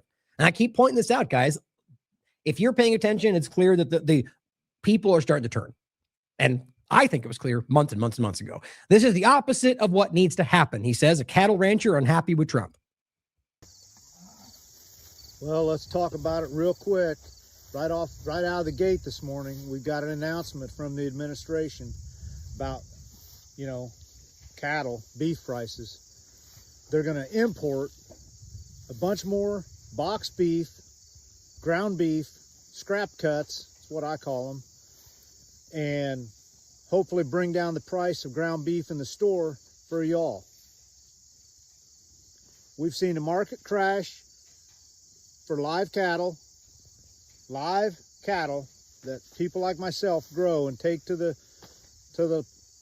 processing plants or go down through the system. That's dropped 40 cents a pound already just from that plant closure. Now this morning, the markets are crashing. But will your price change? So far, we have not seen that. I argue it will not, just like I said yesterday. It could, but there's many factors involved here. One, if this even happens the way he says it does, but that he argues the 25% cheaper, well, there's no guarantee. I mean, guys, first of all, he doesn't even have that power. They could agree all they want and go out and sell it for whatever they want. I mean, they would all scream socialism if Biden did the same thing. The point is clearly that he's saying this as he said a lot of things that don't come to pass. And ultimately it will come out and it'll be more expensive and they'll say, do it for the team. It's good beef and it's extra quality. So what are you bagging? What are you crying about? The same kind of thing. People complaining about gas prices are now not MAGA, even though he swore that wouldn't happen. You go down the damn list. It's obvious to anybody paying attention. And so he's simply highlighting that this is not where it's going. It's not what it currently shows. I think we're being played, not even getting into where it might be coming from, which is next. We have not seen that. And at what expense to you? I'll tell you what expense to you. This is the opposite of what needs to happen. We're not going to retain heifers and build a herd when we can have, the stroke of a pen drop our price to where we don't make a profit anymore. And honestly, That's where we stand. We finally begun to make a profit, and all hell breaks loose. People can't handle it, you know, I guess, because beef is high in the store. I get it, beef is high in the store. Look at what else is high in the store. Look at what's high for the rancher and the everything. That's the point. It's because of our government's actions. And yeah, right now, primarily what Trump is doing, but Biden did plenty of things that added to this as well. And if we were in the middle of his administration, I'd be pointing largely to what he did. But right now, it's clearly what Trump is currently doing that is actively guiding this direction. Just be clear that it's not one side only, but that's currently like the reality of the war and plenty of other factors, guys. It's you know, really just, I mean, you could argue simply just a benefit, you know, the trying to gaslight you into thinking their mistakes are in your benefit. But overall, there's still that conversation to be had about whether there's supply chain energy transitions that are happening because of all of this. And as much as I still don't see that materializing the way that I expected, it's something we need to not forget about, because it is I mean, things are changing. No matter how whether it changes in a way that is what we expected, things are changing because of how long this has happened, which is what we all expected. And we should be asking whether they did that on purpose, as some people were arguing in the very beginning. Producer, fuel, land, labor, all of it. You know, you got a $9 latte, but $7, $8, $9 a pound for ground beef is too much, right? Now you're going to get stuck with shitty ground beef. Trust me. And we won't rebuild the herd, and you're going to lose more ranchers, and in the long run, you're going to lose everything. Because where there are cattle, there is freedom. And when these disappear, so does your freedom. I don't think this is going to work out like they hoped. And of course, you know, since Donald Trump is so buddy-buddy with Bill Gates right now, despite all the people that lie about that, maybe we're going to get some kind of fake meat push. Maybe that's exactly what this amounts to. I mean, I didn't even include that in this today because honestly, it feels like the most unlikely, but I didn't expect Stargate day one either. So maybe that literally becomes the direction, and you get the even more fake MAGA going, yay, fake meat. Bill Gates will save the day. Hashtag MAGA. You know, who knows? I doubt it. It's more of a joke. But the truth is, it's one of the many possibilities out there. Or it's a combination of all of it as Trump does anything he can to get one small win as he's failing. Thomas Massey calls it out and says, hey, Grok, how many tons of ground beef does Trump say he will import over 90 days at 25% below market price? And how many tons of ground beef do McDonald's, Wendy's, and Burger King chains use collectively in the course of 90 days? Could this be considered a fast food bailout? Think about that. Hiding another action that would be overlapped with what they claim Biden does, or just all of our government being corrupt and doing it for their own purposes. And this is Hannibal 909 saying this is a stealth bailout for meat companies, $555 million stealth subsidy to the multinational beef packing industry and fast food lobby. You know, he loves his fast food, doesn't he? Hashtag Maha. The administration is waiving $554.4 million in tariffs to funnel cheap frozen beef to McDonald's, Wendy's, Burger King, not to lower the price of ground beef at your grocery stores. Interesting. So if and when this comes to pass very soon, that ultimately this is, you know, at the very least, it does not really change the price, I believe they're right. The numbers line up, and there's more of you can read for yourself. But this is kind of one of those, in my opinion, we'll have to see how it plans out. But guys, it seems pretty obvious. Now here is an article from MTN. It says, mystery meat. Trump refuses to say where his new flood of foreign beef is coming from. August 21st, hundreds of thousands of metric tons of foreign ground beef at prices dramatically below the current market. But when a reporter asked the most basic question, where does it come from? Trump refused to say. On the beef deal, which countries did you make the deal with? I don't want to say. And it says, welcome to Trump's mystery meat deal. Trump announced on True Social that for the next 90 days, the United States would allow 300,000 metric tons of imported product for ground beef, weird, into the country without the usual out-of-quota tariff. Flooding the market with government-subsidized below-market beef is not the way to rebuild America's cattle herd, said NCBA CEO Colin Woodall. The organization said cattle markets had already turned sharply lower just because of his announcement, demonstrating the opposite of what he says will happen. Because this is, if you really do your due diligence, it seems most of the people in the industry are like, you were going to destroy this by this action. So think about the few out there saying the opposite. If it turns out that they're right, praise them for that, being the brave ones to say it when nobody else knows, because this is their field. None of us truly understand the inner workings outside of people that do it, I argue. But if it doesn't turn out that way, and it turns out that these guys are correct, then you need to reflect on those people and why they would lie about their own industry to promote a team of politics. Cattle futures fell to 8-month lows following Trump's recent announcement. That's crazy. The backlash is hardly the first time Trump has angered American ranchers. That's true. We've already talked about it by proposing foreign beef imports as quick fix for grocery prices. What is it? Texas Slim from the Beef Initiative, I believe. Steve has talked about it a lot. Well, calling him out for the same thing, and they were supportive of the team, or rather just of Trump in the beginning, and ultimately realized this was going to be bad for their industry when they thought he was fighting for the people, right? And so and this has been happening the whole time. It's like the NRA, or rather the Gun Owners Association of America calling out Trump and Bondi for their anti-Second Amendment stance. These things all fall under the radar for a lot of people that just don't want to see what these people really are. In October 2025, Trump publicly floated importing more beef from Argentina as a way to bring down American beef prices. We would buy some beef from Argentina. American cattle producers were furious. Same reasons.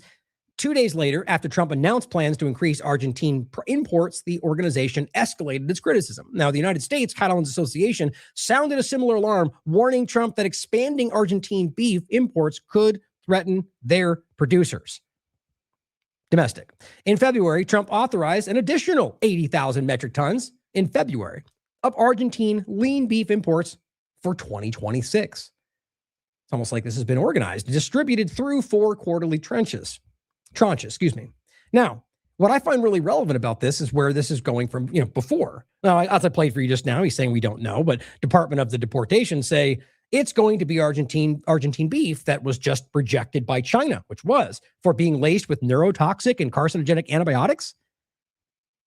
Guys, this is the most likely reality for me.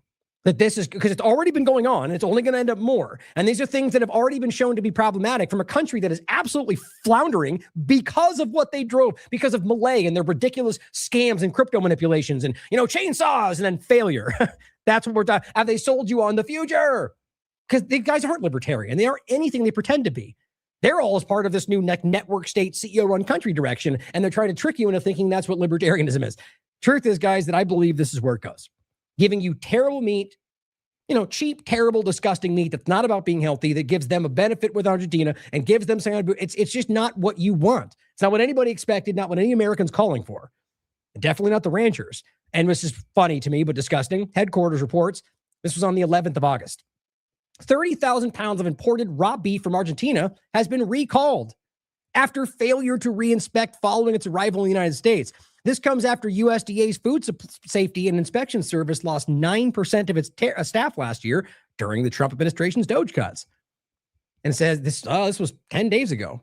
Here's the article. Nearly 30,000 pounds of Argentine beef sold in Texas recalled by a Miami area company. So clearly there's a problem here, guys, being turned back by China, being recalled in the United States. But yeah, let's just dump some Argentine beef because Trump needs a win. That is literally what I think is happening. But I guess we'll have to wait and see. But think about how disgusting this is, that you're willing, after all the promises, that you're willing to go into, basically poisoning the American people so you can look like you're winning when you're actually double crossing the very industry you pretend you support. I mean, it just shows you everything about who these people are. Now, overlapping this with the idea of how those people set you up, whether calling you an anarchist, terrorist, or, domestic terrorist, or anti-American anarchist, whatever. Because look, if you read their documentation, both Biden and Trump, they include those conversations. Anti-capitalism, anti-American, anarchy, very clearly. So what I thought was interesting is we put this out. We did the show yesterday discussing, the title was The Anarchism Solution, Trump's Gavi Lie, which, by the way, in case you didn't know, they've unfrozen the $600 million for Gavi again, because they just love to follow through on their promises. No, clearly they love to double cross you all when you're not paying attention. FBI manufactures another plot, and U.S. military censorship as Stars and Stripes censored and then removed their editor because they said censorship from the military was a red line for them. So they said, get out of here then. We want to be able to censor you because we think about free speech and democracy. No, they want to be like North Korea and all the blessed. It's just obvious. Anyway, back to the point. We talked about the FBI terror plot that they completely manufactured and then stopped. I mean, it's insane. We're going to go over it briefly in a second to give you some updates, but the reality was they gave them everything. like so many examples we'll show you next. The fake gun, the fake bomb, the car to drive there, money to buy them in for the tools. I mean, and then push them to do this. I mean, and nothing, didn't happen because it wasn't real. And now you charge them with material support for a terrorist group. But even though they were engaging the entire time with FBI agents pretending to be ISIS, literally none of this was even real. And so ultimately, even if she believed all these things, where's the crime if nothing was real? There wasn't an ISIS association. She wasn't supporting terrorism. She thought she might have been. And who knows? Maybe she knew you were lying. Like, this is where I was talking about yesterday. It's not even trying to defend the person. Maybe she's psychotic and wants to kill people. The point is about understanding how easy it is to manipulate people like that. And ultimately, it might not be that case, as evidenced by many of these other cases we've talked about. Now, what was interesting is I put this out because of that show, and it just got pretty good attention, at least for our platform. 109,000 views, 2.3 thousand shares or likes, and so on, which just shows you people are interested in this right now. And it was parents catch FBI and plot to force mentally ill son to be right-wing terrorist. Oh, look at that. Funny how just doesn't pop up all of a sudden. Gotta love this platform. Here is a comment underneath this. Here's the actual article, by the way. Or did I include it? Oh, no, it's just linked right here. But this is an important one. And it really is as crazy as it sounds. Now, ultimately, what happened is they ended up driving this kid to go forward with this, and they arrested him, even though the parents caught them in the midst of doing this. It's a crazy story, and it's all sourced. You can read it for yourself. And the kid is he's mentally challenged. I mean, they're literally aiming for people they can manipulate. Now, this is just a weird point before we get into some of the other examples. This guy, who I'm not familiar with, Chad Elwartowski, says, if I had a rifle with a silencer and lots of ammo, I just don't know what I would do. The voices are telling me a SIG cross can fit in a tennis racket case. Should someone want to see what I would do if they brought one for me? Doesn't that just seem incredibly suspicious? I mean, look, it could just be a guy who's losing his mind. And of course, Joe here tags the FBI, which I guarantee they're going to get some of a follow-up. Maybe he's, my gut tells me this is for two reasons. To one, overlap with this. So people that are going, look, they're setting him up. And they're simply, the idea is simply to kind of overlap the idea of people talking about these things as just unstable. That you hate the government and you want to burn things down. Exactly what is not the case, at least with people we associate with. And I don't know. I just want to include that because I thought that was very strange. People that are liking it. I mean, it's just a weird thing.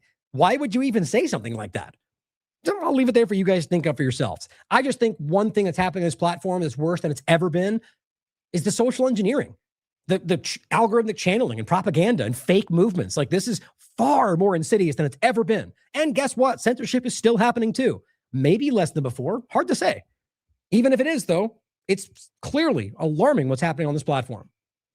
But continuing on this very point, though, here's another example. And there's tons of this. Isn't even all of them that we've covered. And you want to look at, I recommend again the Free Thought Project, because they've been doing this for a long time. Specifically like this, the cop watching overlap.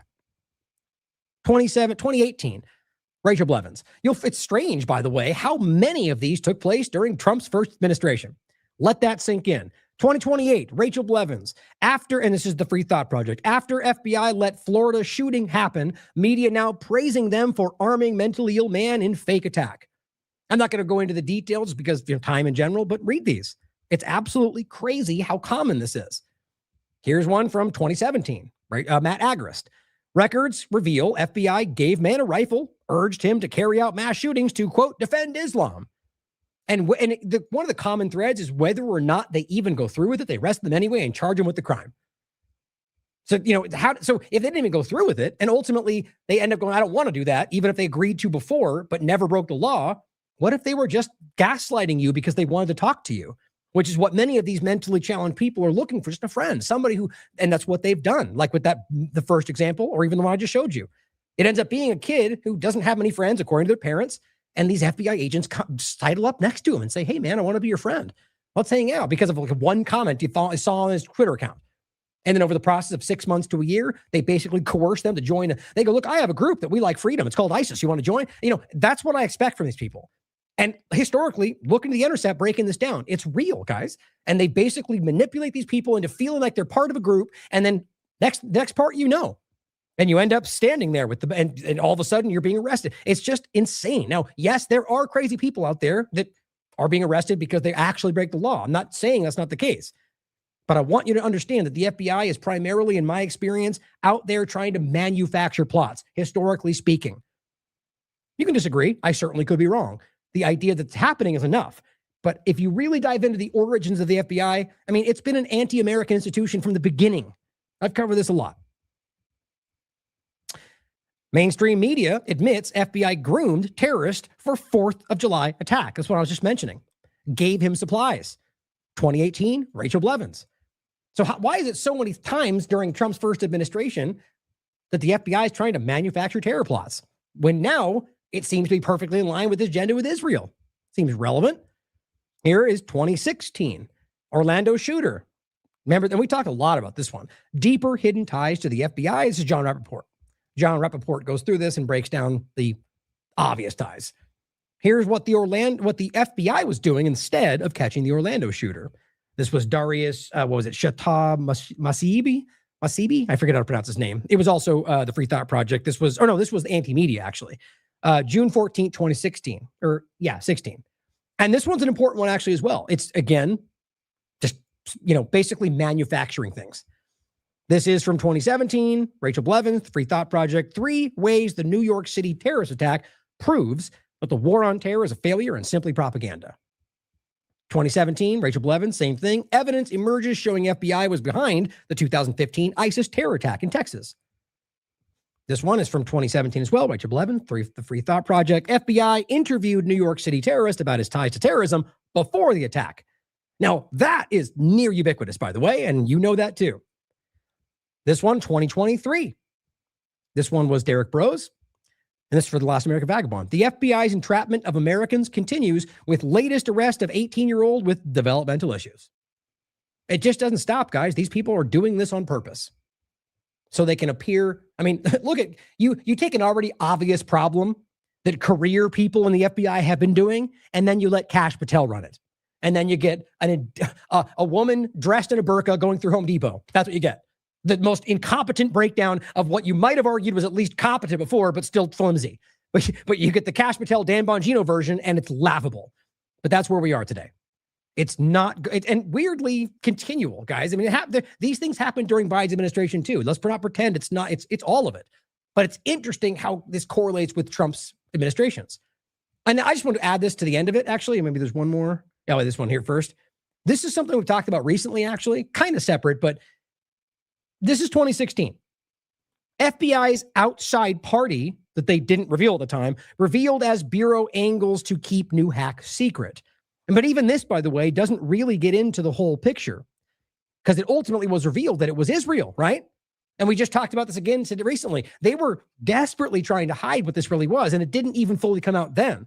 Cellbrite, which we've talked about, is clearly a part of this. But what it later developed into was basically what they're dealing with today. The things ICE are using to get information out of your phone without you even opening it, that's what this was. An Israeli spyware tech that they used to hack into a person's phone. And they hid it all from you because they knew it was an illegal, unconstitutional thing. And Israel's been guiding it the whole time.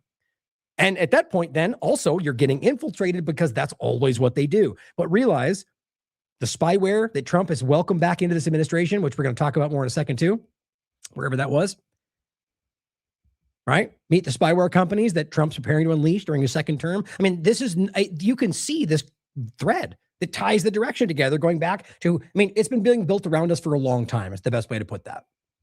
So I just want to include that, seeing as how we were covering it all the way back then too. And then generally speaking, 2024, I wrote there, this is one of the shows I did, how Israel uses the U.S. two-party illusion to divide, destabilize, and control policy. That's what we've just been talking about, guys. And it's not just Israel, but just in regard to how clear that's a central problem for this country today. But you could argue any one of these other countries exploit the obvious, whatever you want to call this, divide and conquer, or just incompetence. I mean, or rather, let's not use the same word. Just clumsiness. Like the idea that they're just stumbling through this because they want to enrich themselves. And we're so far past having a plan. Kind of feels that way today. But either way, it's clear that Israel, and they publicly said this, Netanyahu's on video saying this, that they use the divide and our own politicians' incompetence to manipulate our policy. So bear that in mind. So speaking of this point as well, but before the false flag conversation, here's the show, as we said. FBI manufactures another plot. I want to give you a quick update. Jessica Bowie, or whatever the other name was, what the FBI complaint actually says. A couple points stand out to me. Bowie has no criminal record before this week. And local reporting says she's a mother. That, doesn't mean she's not guilty, but it's an interesting thing to think about. So not only was this person like literally led and entrapped into this whole thing, didn't actually break any real laws other than being told she was joining ISIS, being told she was going to be doing something with a bomb, being told she was going to use it, none of which were active or real. I think that matters. But either way, that's a person that's never once broken the law, not a single criminal record. I mean, and suddenly she wants to blow buildings up. I mean, guys, that just does not ring true to me. But who knows? Social engineering, Nero weapons, whatever else, or just, she's on antidepressants or whatever godforsaken pharmaceuticals they're shoving down everybody's throats, and she has a break. However you want to look at it, that just doesn't line up for me, not in a real sense. Bowie made her first court appearance Thursday.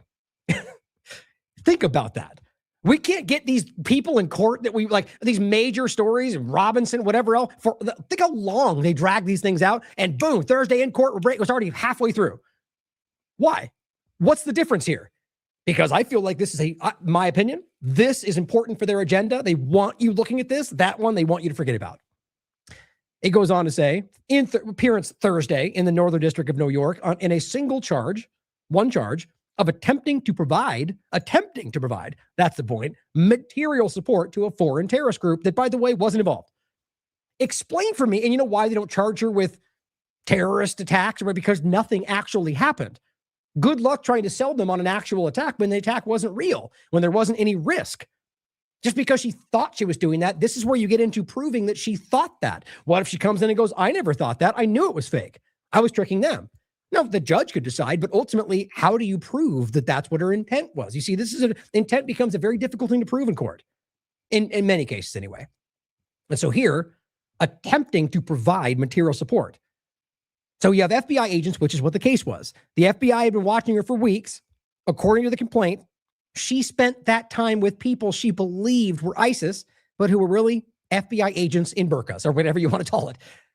And so how are you giving material support for a terrorist group when you're actually standing with FBI agents? So attempting to provide it, your argument would be attempting to provide material support for a group she thought was ISIS. I just find this to be absurd on its face. And I think that was it. And this part too. What happens next? Attorney of information for her was not immediately available. I find odd. And it's not yet clear how she intends to plead. What? So this is where it's interesting. Now, in any case, when you're in court, people who are guilty plead innocent all the time, or not guilty, and they try to fight the case, but when you don't plea, or like the part with Robinson that we didn't even get to hear it for such a long, there's something suspicious here. And don't forget what Cash has already been wrapped up in, the Halloween FBI terror plot that wasn't anything of the kind. He screamed about how a big terror plot that actually ended up being nothing like that. In fact, the people they were trying to connect through with all the Antifa groups, it all fell on his face, on top of any number of other things he tried to boast about. The bullets with the weird writing on the ground, all these things they basically manufactured. The charge is an allegation, don't forget. Bowie has not been convicted, and prosecutors still have to prove their case in court. Clearly, that is worth reminding everybody, seeing as how in the partisan game, these people are guilty already the moment their picture's posted. And here's Jay, not familiar, that was a different person, 52,000 followers, patriot with a flag, 3-time Trump voter. Very proud of that. It says, we got white BITCHs, that's what he says, very classy, pleading allegiance to ISIS, according to FBI documents. Let's trust them without knowing. That's smart stuff. Changing their names from Jessica to, Aisha Saif, plotting to blow up state capitals in the name of Allah. He goes, yet people want to cry and moan about Israel influence. What, like both things can't exist at the same time? What is wrong with these people? And it says, yeah, the threat from Islam is here. You mean this white woman in the United States wearing a burqa that the FBI convinced her to put on? I mean, how stupid people can be. And this represents Islam influence? I just can't get past the stupidity that exists on some of these platforms. But overall, you realize you're talking about the FBI. Have you spoken to her? What is she claiming? These are the people that are fighting the deep state, and you're just parroting what the state says? without any due diligence or understanding of what happens next. My God. But overall, it's just team support, in my opinion. That's what they get off, or rather they benefit from. Now, this is important to think about. Ultimately, the picture, right, of the burqa and what she's wearing. And yesterday I went over the fact that there's Jewish women in Israel that wear the exact same thing, despite how every time it comes to be, that's not true. It's very much true. I could bring up the forward article yet again, but who cares? Because people are going to deny what they want. It's obvious and proven. It's the one Tommy Robinson was pointing to, pretending it was Muslims, saying there's no place for this. And then it was like, I posted me going, well, are you going to keep saying that when you realize these are Jewish women in Israel? And nobody cares because he's allowed to say it about Muslims, even if you're wrong about what the picture shows. Either way, the idea here is that this very well could be something other than what it looks like. Now, whether or not she is something other than what she looks like, or she's been played by the FBI, the point is, why would this immediately represent Muslim influence as opposed to somebody wanting you to think that? And the same with the other such in reverse. How do we not know that the Israel influences some kind of Arab country in disguise? We should always question all of these things. Now, clearly one has far more prevalence than the other, but you should always question it. So I want to briefly point out exactly what that's called. I actually don't know how to pronounce this exactly. It looks like, it's weird. Even the phonic it's mustaribim, something like that. And basically what it means is, in actual translation, he who has become Arab. It is the name given to certain units in the IDF or any number of variations of their enforcement, police, border patrol, who assimilate secretly into Arab populations, dressing like Arabs. Assassinations. We saw it when they did the hospital during the Gaza genocide that's still going on, and then murder people right in their beds. And I guess that was called heroism by the ridiculous media, even though that was women and children. And, pager attacks are completely not terrorism. Disgusting what they do. But the point is, not the prevalence, but how many times in history that it's happened that authority in Israel dress up like Arabs and carry out attacks? King David Hotel is it's ridiculous how often it happens. And so every time we see something like that, we should be wondering whether that's part of it, but not assuming that either. So here is just a couple of articles. That's the same term, written differently. The Israeli undercover agents with a history of dressing like Palestinians. Now realize many times like these things have happened and they dressed up like Arabs, and then the reports become Muslims attack. And it's been later proven they were Israeli. Here is, this is Israeli Nation News. Soldiers dressed as Arabs collected information about hostages. Here is Haaretz. IDF declassifies docs in still rotten Lavon affair. Another example of a false flag scandal where they pretended to be somebody else.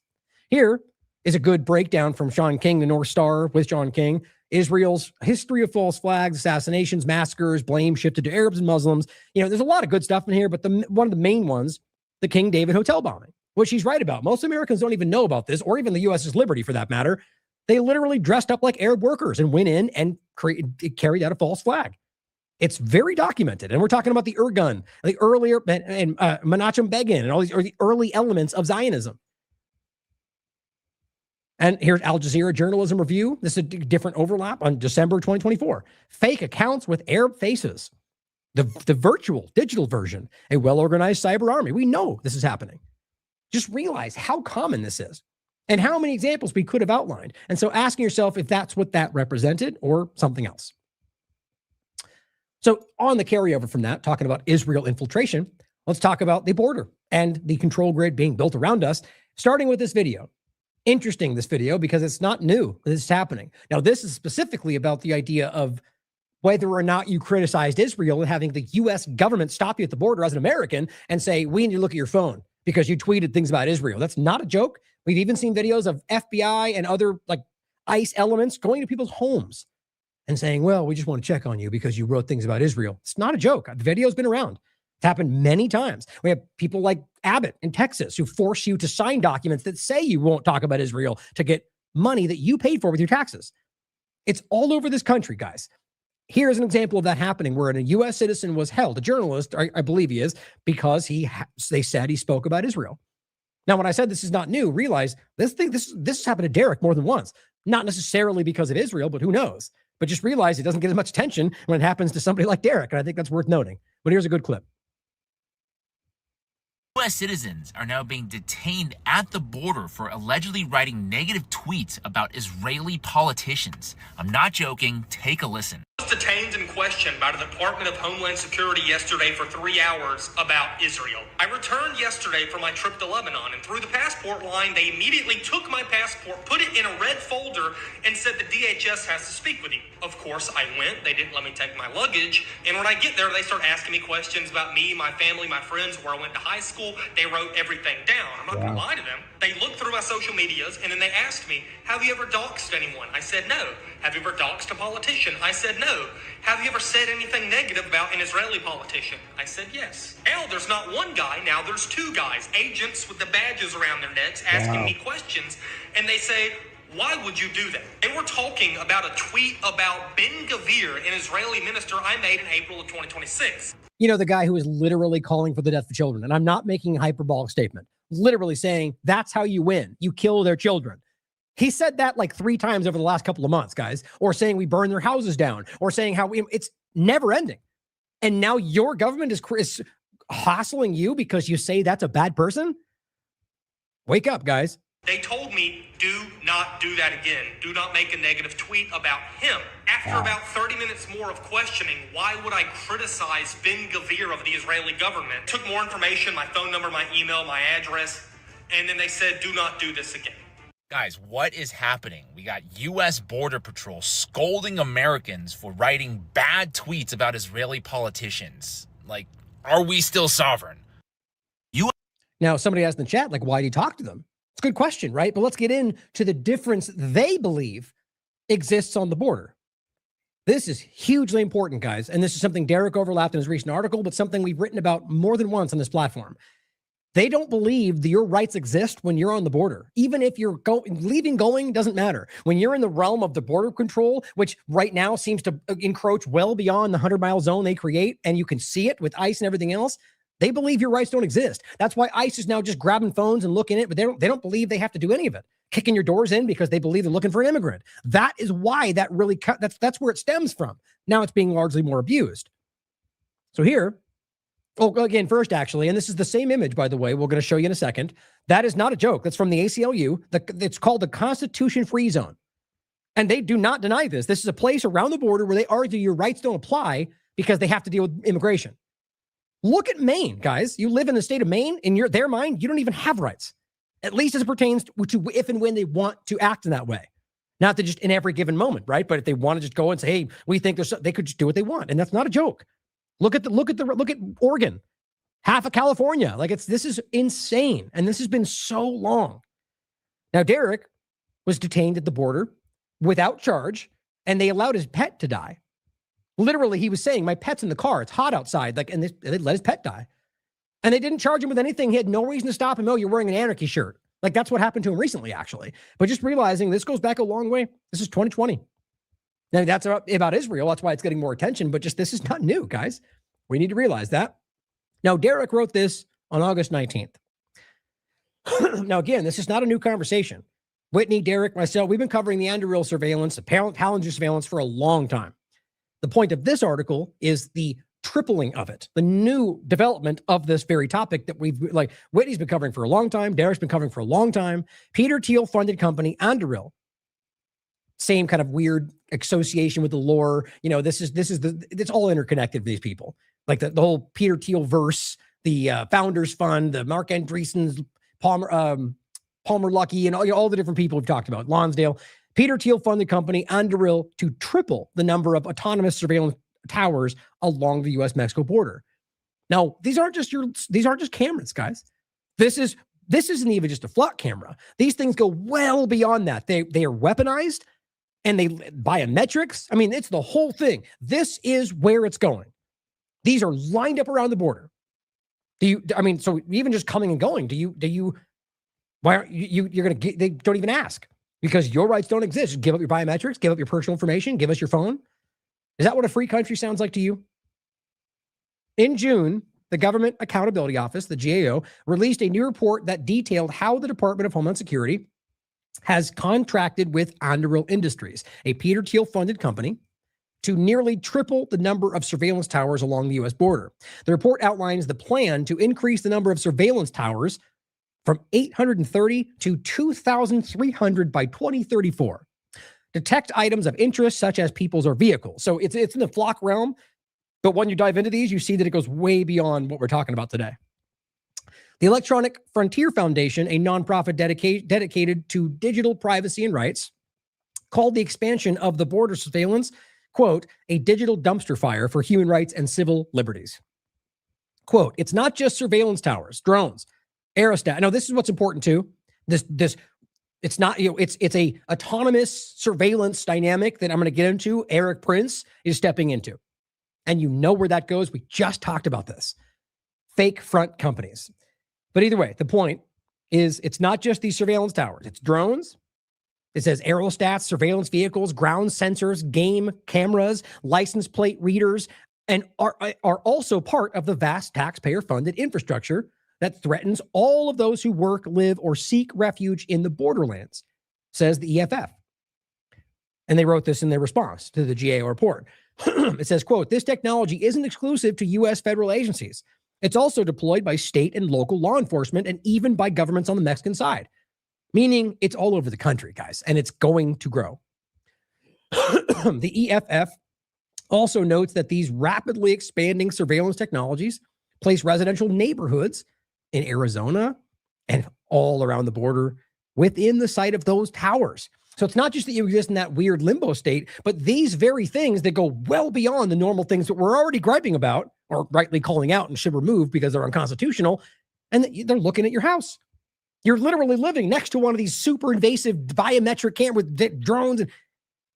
Why? How is that even something that, it's because they have created the cutout to argue that you don't get rights when they have this problem. Now, if we would have cared about this when it was starting to build up, the point is inalienable, unalienable. They both mean the same thing. Ultimately, the point comes down to the fact that they're just creating a justification to change something that is not able to be changed, is what it means. So we're already being lied to. I mean, the fact that this even exists shows you that they've never cared about our rights or they don't understand them. Anduril was founded by Trump donor Palmer Luckey with funding from Palantir co-founder Peter Thiel. They are one of several Thiel-associated companies that have seen their stars rise under Trump 2.0. The Last American Vagabonds previously reported how numerous acolytes of Thiel are or were serving in the second Trump administration, including numerous employees of Anduril. Now, that's the one he discussed about both the Curtis Yarvin philosophy driving it and the many different, and there's tons of them, of Thiel-associated people that are packed in Trump's administration. It says one such example is Trey Stevens, the co-founder and chair of Anduril Industries. Anduril, again, being the one that's contracting all of these cameras. Anduril is aiming to be the main provider of autonomous surveillance towers along the border as far back as July 2020. So this is where you get into the conversation of the smart wall and realizing now, hopefully, that this was always a play. They're always trying to drive us here.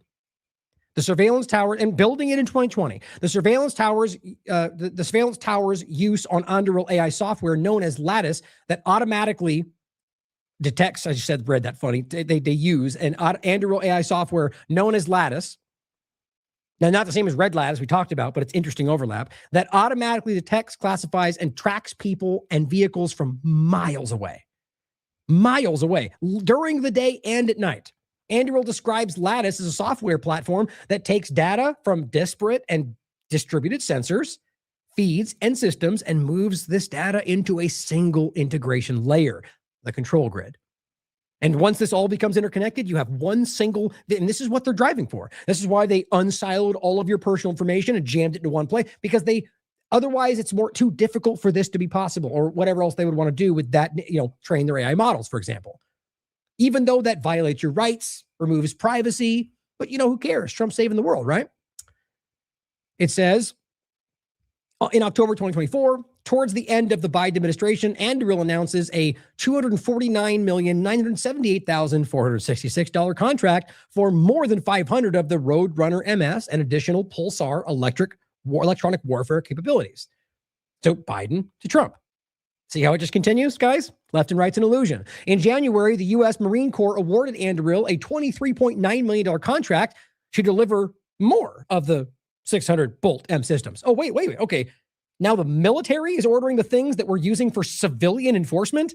Yeah, guys, that's never been, since they've started giving wartime material to your local police stations, we don't have a police, we have military. It's clearly where this has gotten to. And so understand, the Marine Corps is using the things that they're now, that means it's a sliver away from being the drone enforcement military dynamic that we're all worried about, the Axon taser / gun drone. However they want to talk about it. It's not just surveillance. This is encroaching on the idea of actual law, like kinetic violent enforcement. It says in March, Anduril partnered with the U.S. Army to, quote, consolidate the procurement and management of the company's commercially available technologies. So really, it's military kinetic technology that they're using on you. That's the way to look at it. The 10-year contract has a total estimated value of $20 billion. So that's what it looks like to spend less money and have smaller government, according to Trump. Most recently in July, Anduril celebrated the production of the first Ohio-made YFQ-44A model, an autonomous drone known as the Fury, which it'll come up again. You're going to see that. Arguably, probably what's going to be happening in this country to some degree. But interestingly, as you want, we'll talk about the side point of, creating jobs. Do you realize that what they're building into is a system that doesn't need you? So when they always sell you on these technocratic ideas as bringing jobs to the people that they want to manipulate, they're speaking to people that, the people that they don't think a lot about, that they think are, people out there, the working class people that they think they can just lie to because they think they're stupid. In many cases, they're not. And what you understand here is to sell you on the idea of taking over your industry, whatever that may be, and building it into a data center or whatever else and say it's going to save your city. It won't. It may feel that way momentarily when money flows in for a second, but ultimately they outsource everything, use autonomous work. It's just what we see. Look it up in anywhere you want right now. All these promises, there's even mainstream coverage of it. The promises of jobs and security have what they say, that the title basically said have, fallen short. And you read into it, and across the country, all the promises of what they would bring are not being delivered. And all the promises of not using resources, including from Trump, have been lies. Crazy. It's like we didn't see it coming. It's worth noting that the funding for the autonomous surveillance towers, that's what they're called, these ASTs, is coming in part from funds allocated by Trump's controversial Big Beautiful Bill. Or more correctly framed, the Big Brother Bill. It says, to be perfectly accurate, the funding came from the pockets of you, American taxpayers, and then was taken by federal government under duress before being distributed to companies like Anduril. Hashtag freedom. The Big Beautiful Bill, Big Brother Bill, set aside $30 billion for digital modernization efforts, sort of like the, the Smith-Mundt Modernization Act. So it sounds like it's getting better, but it's getting worse. Involving artificial intelligence and biometric surveillance, because we all want that, don't we? Under the heading U.S. Customs and Border Protection Technology vetting activities in the Big Beautiful Bill and other efforts to enhance border security, the bill gives $637 million for the deployment of technology relating to the biometric entry and exit system under Section 2708 of the Intelligence Reform and Terrorism Prevention Act of 2004. You've seen this before. We've talked about this. As Whitney says, I think I've got it here, right here. She says, hope Trump supporters, this is 2025, will soon catch on to how the virtual border wall being built by companies backed by Peter Thiel, think how far ahead she is in this, is meant to serve as a Trojan horse for digital ID by requiring not just foreigners entering U.S., but any government traveling abroad to submit a digital ID or digital biometric entry-exit tracking system. And so I said, as Trump said himself, it will be by air, by land, by sea, according to Trump. So that's not just immigrants, guys. Welcome to your Freedom MAGA biometric tracking system. Number 8, we will finally complete the biometric entry-exit visa tracking system, which we need desperately. The trick is including the word visa. And it's here, but that's not what it applies to, guys. You think you need biometric to track people's visas? This is about tracking everybody in every which way. And we can all see that now. But just realize he was either being played by somebody or lying to you, and both of which have all clearly happened up until now. For years, Congress has required biometric entry-exit visa tracking systems, but it has never been completed. The politicians are all talk, no action, never happens, never happens. Hillary Clinton, all talk. Unfortunately, when there is action, it's always the wrong decision. Do you ever notice? In my administration, we will ensure that this system is in place. And I will tell you, it will be on land, it will be on sea, it will be in air. We will have a proper tracking system. That wasn't interesting. And I always point this out when I play this. I mean, this is what he does. This is how low of an opinion he has of you. That he just, all he does is frame it as Congress needs it and and these guys have never gotten it done. So it's like, now we're the fight of the deep state. We'll do it. Well, why do you want a biometric tracking system? Didn't we just fight that under Biden? Yeah, who cares? He said it. They said that Clinton tried and failed, so we'll do it. People fall for that stuff. But if you're, and maybe you weren't stupid, but you were just in the moment, you thought Trump was honest, well, he probably has a plan. People fall for a lot of different reasons. Either way, you can now see the true path. And all he did right there was just basically, like, I guess, reverse psychology, pretend like because they failed to do it because they're terrible at this job and I'm going to succeed. We suddenly want biometric tracking systems. I argue that most didn't fall for it, but a lot did. Continuing, it says, I've argued, Derek continues, since Trump's election in 2016 that the use of immigration would be used to divide the masses and help usher in the final stages of the American police state. He literally nailed that. A smart or virtual border wall, which is what they're talking about. Its concept was supported by Trump and Biden. Same point from before. And it really was, both of them. The federal government and courts have consistently ruled in favor of the so-called border search exception that allows search and seizure by agents of the government without a warrant within 100 miles of the border. And now today with the ICE overlap, they've been forced to sort of make this really public. I just don't understand how we don't revolt about this. Nearly 2 out of 3 people in the country live within the 100-mile border zone. Think about that for a second, guys. And what they're telling you is if you're in that, and really we now see that it goes anywhere they want, if they justify it being under the guise of immigration, they can just go, look, we can look at your phone. We can kick your door in and check what's going on. That's how they operate. And I'm not making this up. You can look into this for yourself. And so the most common overlap is when people go to the border and they just go, give me your phone.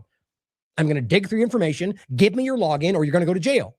And then when you try to sue, you actually have judges whose only job, by the way, is to uphold the Constitution, who stupidly argue somehow that this is allowed. Why? Because danger? Well, that doesn't matter. Unalienable anybody? You don't understand the reality of why these things don't get to be challenged because fill in the blank? That's how lost we are. That these are the people that are supposed to be, their job is to enforce this, and they're the ones allowing enforcement to break those things, even though that's not how that works. If you truly understand it. It's just alarming to me. In fact, it says this belief was just reaffirmed in July when the U.S. Court of Appeals for the Fourth Circuit ruled that manual searches of cell phones at the border are routine and thus exempt from the requirement of individual suspicion under the Fourth Amendment. Why? Because it's so here's what's crazy about this. So you do it enough to where you argue it's routine, therefore being routine, we expect it, so therefore it's not unnecessary. That's just insane. That's self-fulfilling logic, guys. If you weren't doing it at all and you petitioned to do it, well, the ruling would be unconstitutional because no one expects it. So you're telling them, go ahead and do these things for a couple of years, then come back and we'll let you do them. I mean, it's just sick, guys. It's completely broken. It's not the reality. In 2024, the GOA, I mean, think about it before I go past that, the unnecessary search and seizure. So you're just going to the border. You're not breaking the law. You have no reason to think you're doing anything wrong. And that's what we're talking about. One of these recent examples, one of these guys was picked up because of social media posts or whatever. And he did that thing where he gave them the wrong code and it deleted the entire phone. That's a new feature for some of these phones. And they tried to charge him with a crime for hiding his own information from them. I mean, it's just that that is completely unnecessary. There's no guiding reason. You didn't suspect him of a crime. That is literally why the Fourth Amendment was created, or at least outlined, because that's the truth of it, guys.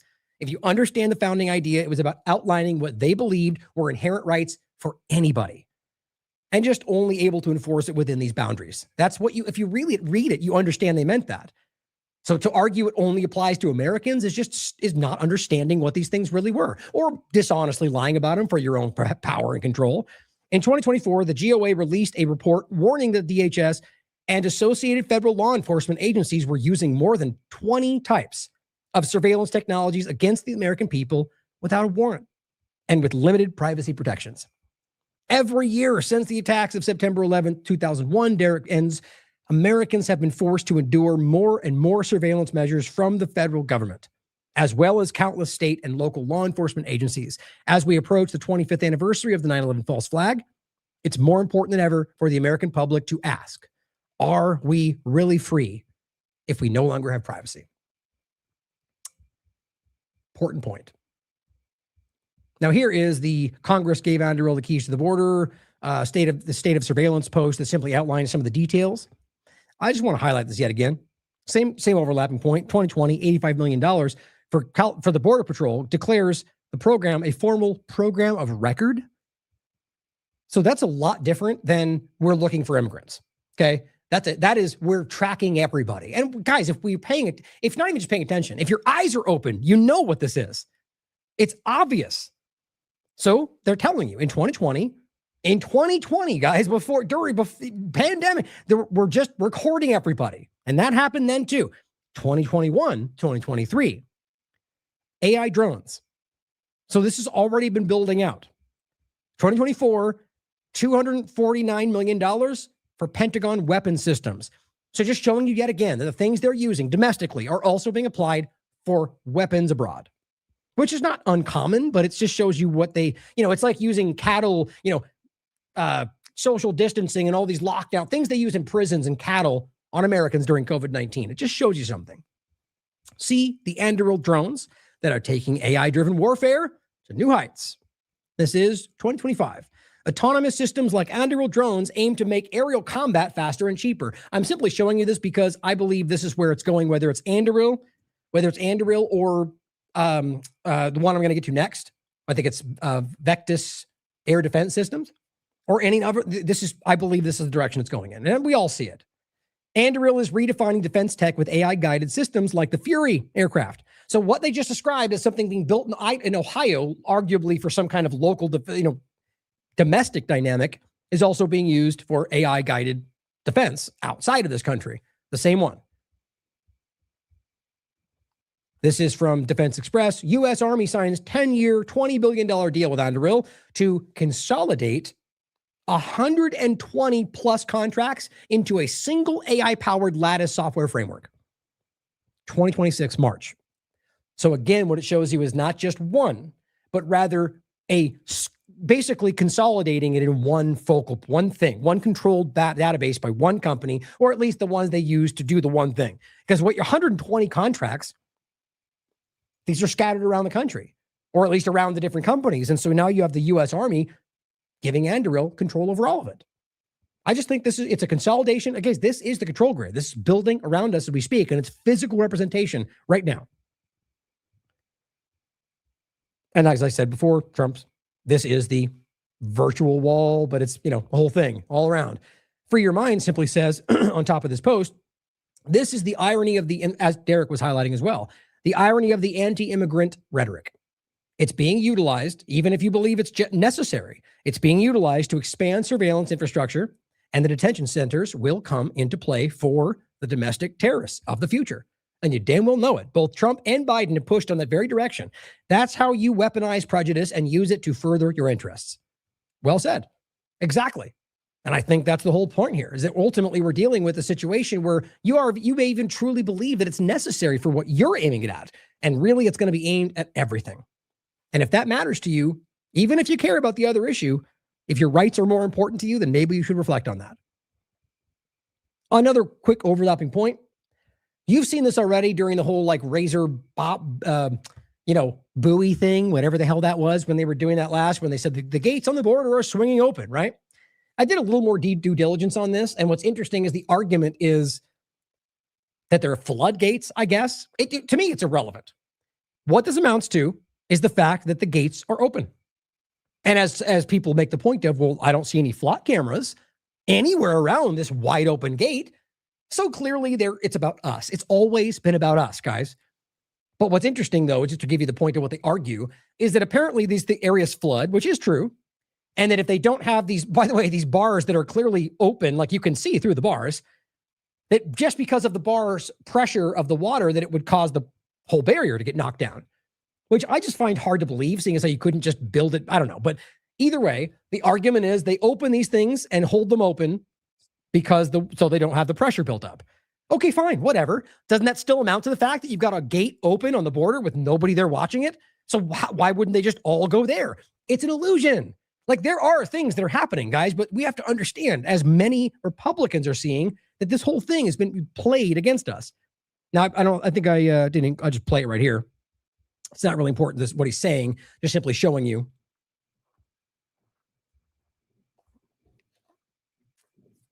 They're locked open. You see a little pin in there. So explain that to me, with all that we're seeing and the argument that we have to stop the illegal immigration, and you have multiple places along the southern border that are wide open and there's nobody in sight. Now, yes, I'm sure they patrol these areas. That's what it says. But doesn't that seem a little bit odd? You got flock cameras lined up along our streets and you got nothing. I mean, guys, it just needs to scream that this is all about you and convincing you that your life needs to be under their control because of something that clearly at least doesn't exist the way they claim it does. Should be scary. International Cyber Digest reports that Blackwater founder Eric Prince launched a company selling air defense by subscription to protect data centers, military bases, shipping lanes. Weird how they confuse those things. No, they don't confuse them. Their data centers are military. The founder has launched Vectis Air Defense Systems. Jammers, cannons, interceptors, sold as a service. See, this is where this goes. To owners of critical sites. Eric Prince. Well, here quickly is the breakdown. Eric Prince and Swarmer is the name of it. Vectis Air Defense Systems. You won't be surprised by what this shows. Vectis Air Defense Systems, air defense as a service. So, you're going to see this common thread in a lot of this. Contributing battle-proven air defense, battle-proven. Now, where have we heard that before? Defense technologies and autonomy. Now, look, just from my experience, there's only one group in the world that uses the argument battle-proven, and that's Israel about things they've used on Gaza. Or, by the way, that they've jointly used in Ukraine, both of which are happening here.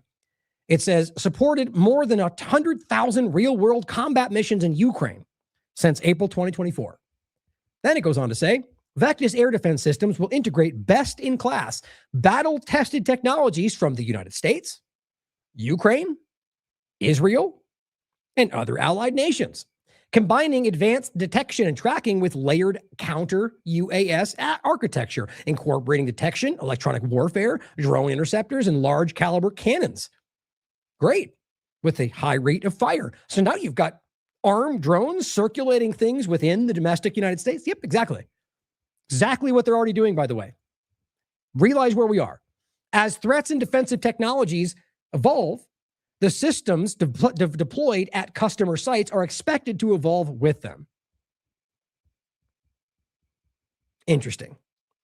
So we're going to come back to this. I want to check something really quickly. But so Israel, Ukraine, United States. Now, what I'm going to highlight for you is the merging of these things in Ukraine with their very clear tech. But you remember what Eric Prince was involved with, right?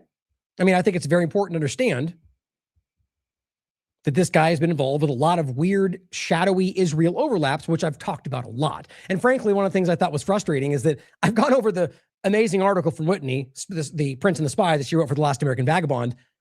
I mean, what, like many, many times over the years, but like in the last couple of months, like 3 times, because it's continually becoming relevant, or more so with the fake US companies, with the spy. I mean, every part of it. So it's kind of like, damn it, this is probably the best time I should have, I'm not going to go into it in depth again today because I've just recently did it, but I will go over the main points. But please read the article, because it's very clear that what this relates to is people like Eric Prince becoming sort of a front player for a foreign company. Somebody was simply just pointing out that the store, no, it looks good to me. So here, I'll put this in the chat, by the way, for the U.S. store, the TLAV store to buy the clothes and the shop for us. Here's the link. Somebody was saying, Middle Mama Sue was saying the store says it's closed. Looks open to me. Let me know if you guys continue to see that. It could be some kind of a glitch on their end. So continuing.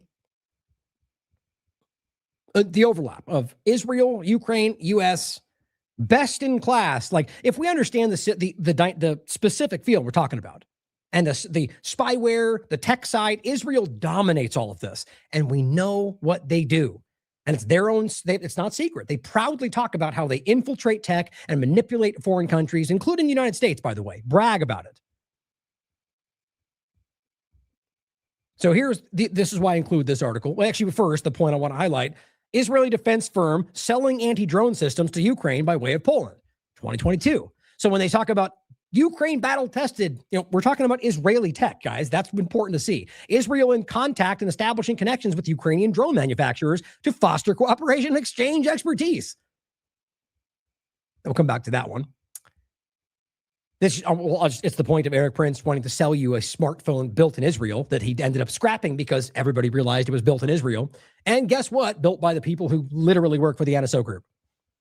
This guy is not who he seems to be, or at least not what some people think he is. So Whitney wrote this, 2023, The Prince and the Spy. And the simple point here, guys, I want to make sure I say her name right. I always get it wrong. I think it's Latal. Oops, not in the right spot. Yeah, it's Latal Leshem.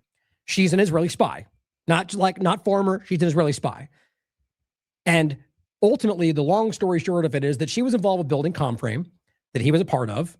Or excuse me, Carbine, Comframe 2, but in this case, Carbine 911, which was the connection to all of this that goes back to the sort of like spying and stuff in the first place, which is another Israeli company. And ultimately, the point in this is talking about how they create fake companies to be able to manipulate the supply chain and all that stuff we already know.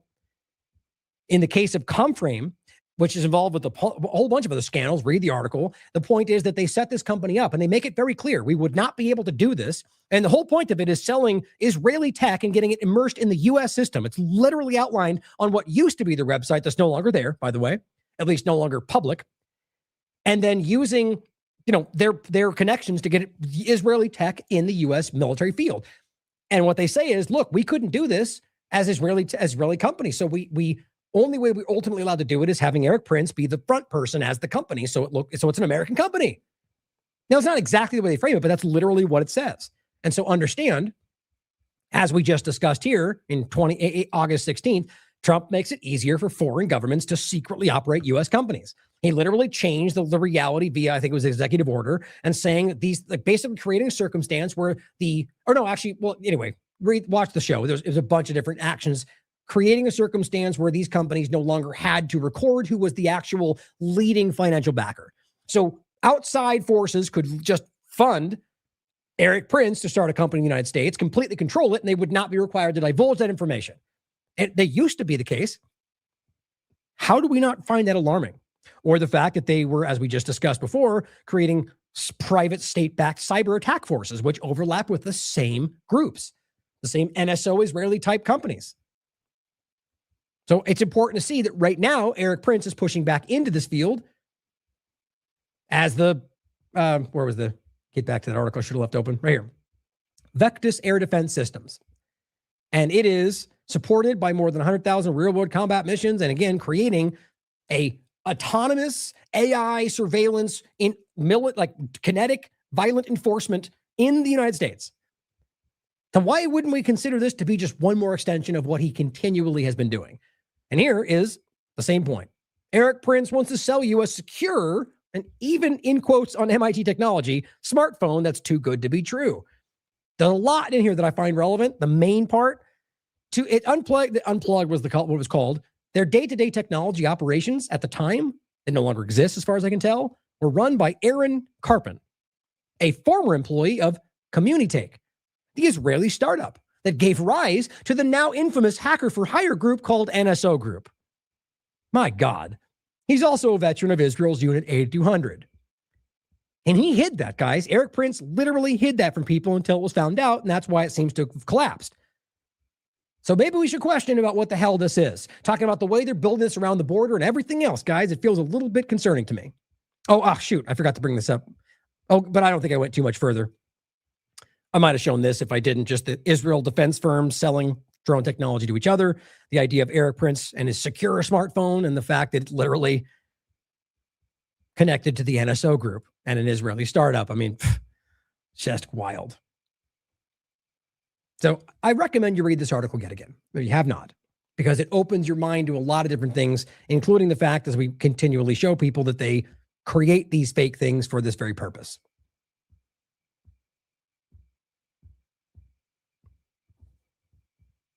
Now, on the flock overlap and a couple other points, I wanted to add this to it because it is, the same conversation. As I showed you, the flock, I think it was the algorithm. Let me just see if I can grab it really quickly. Which one was that? It was, maybe I can't remember what it was called. Oh, there we go. Look at that. I got his, maybe this is the tweet. Nice. There it is.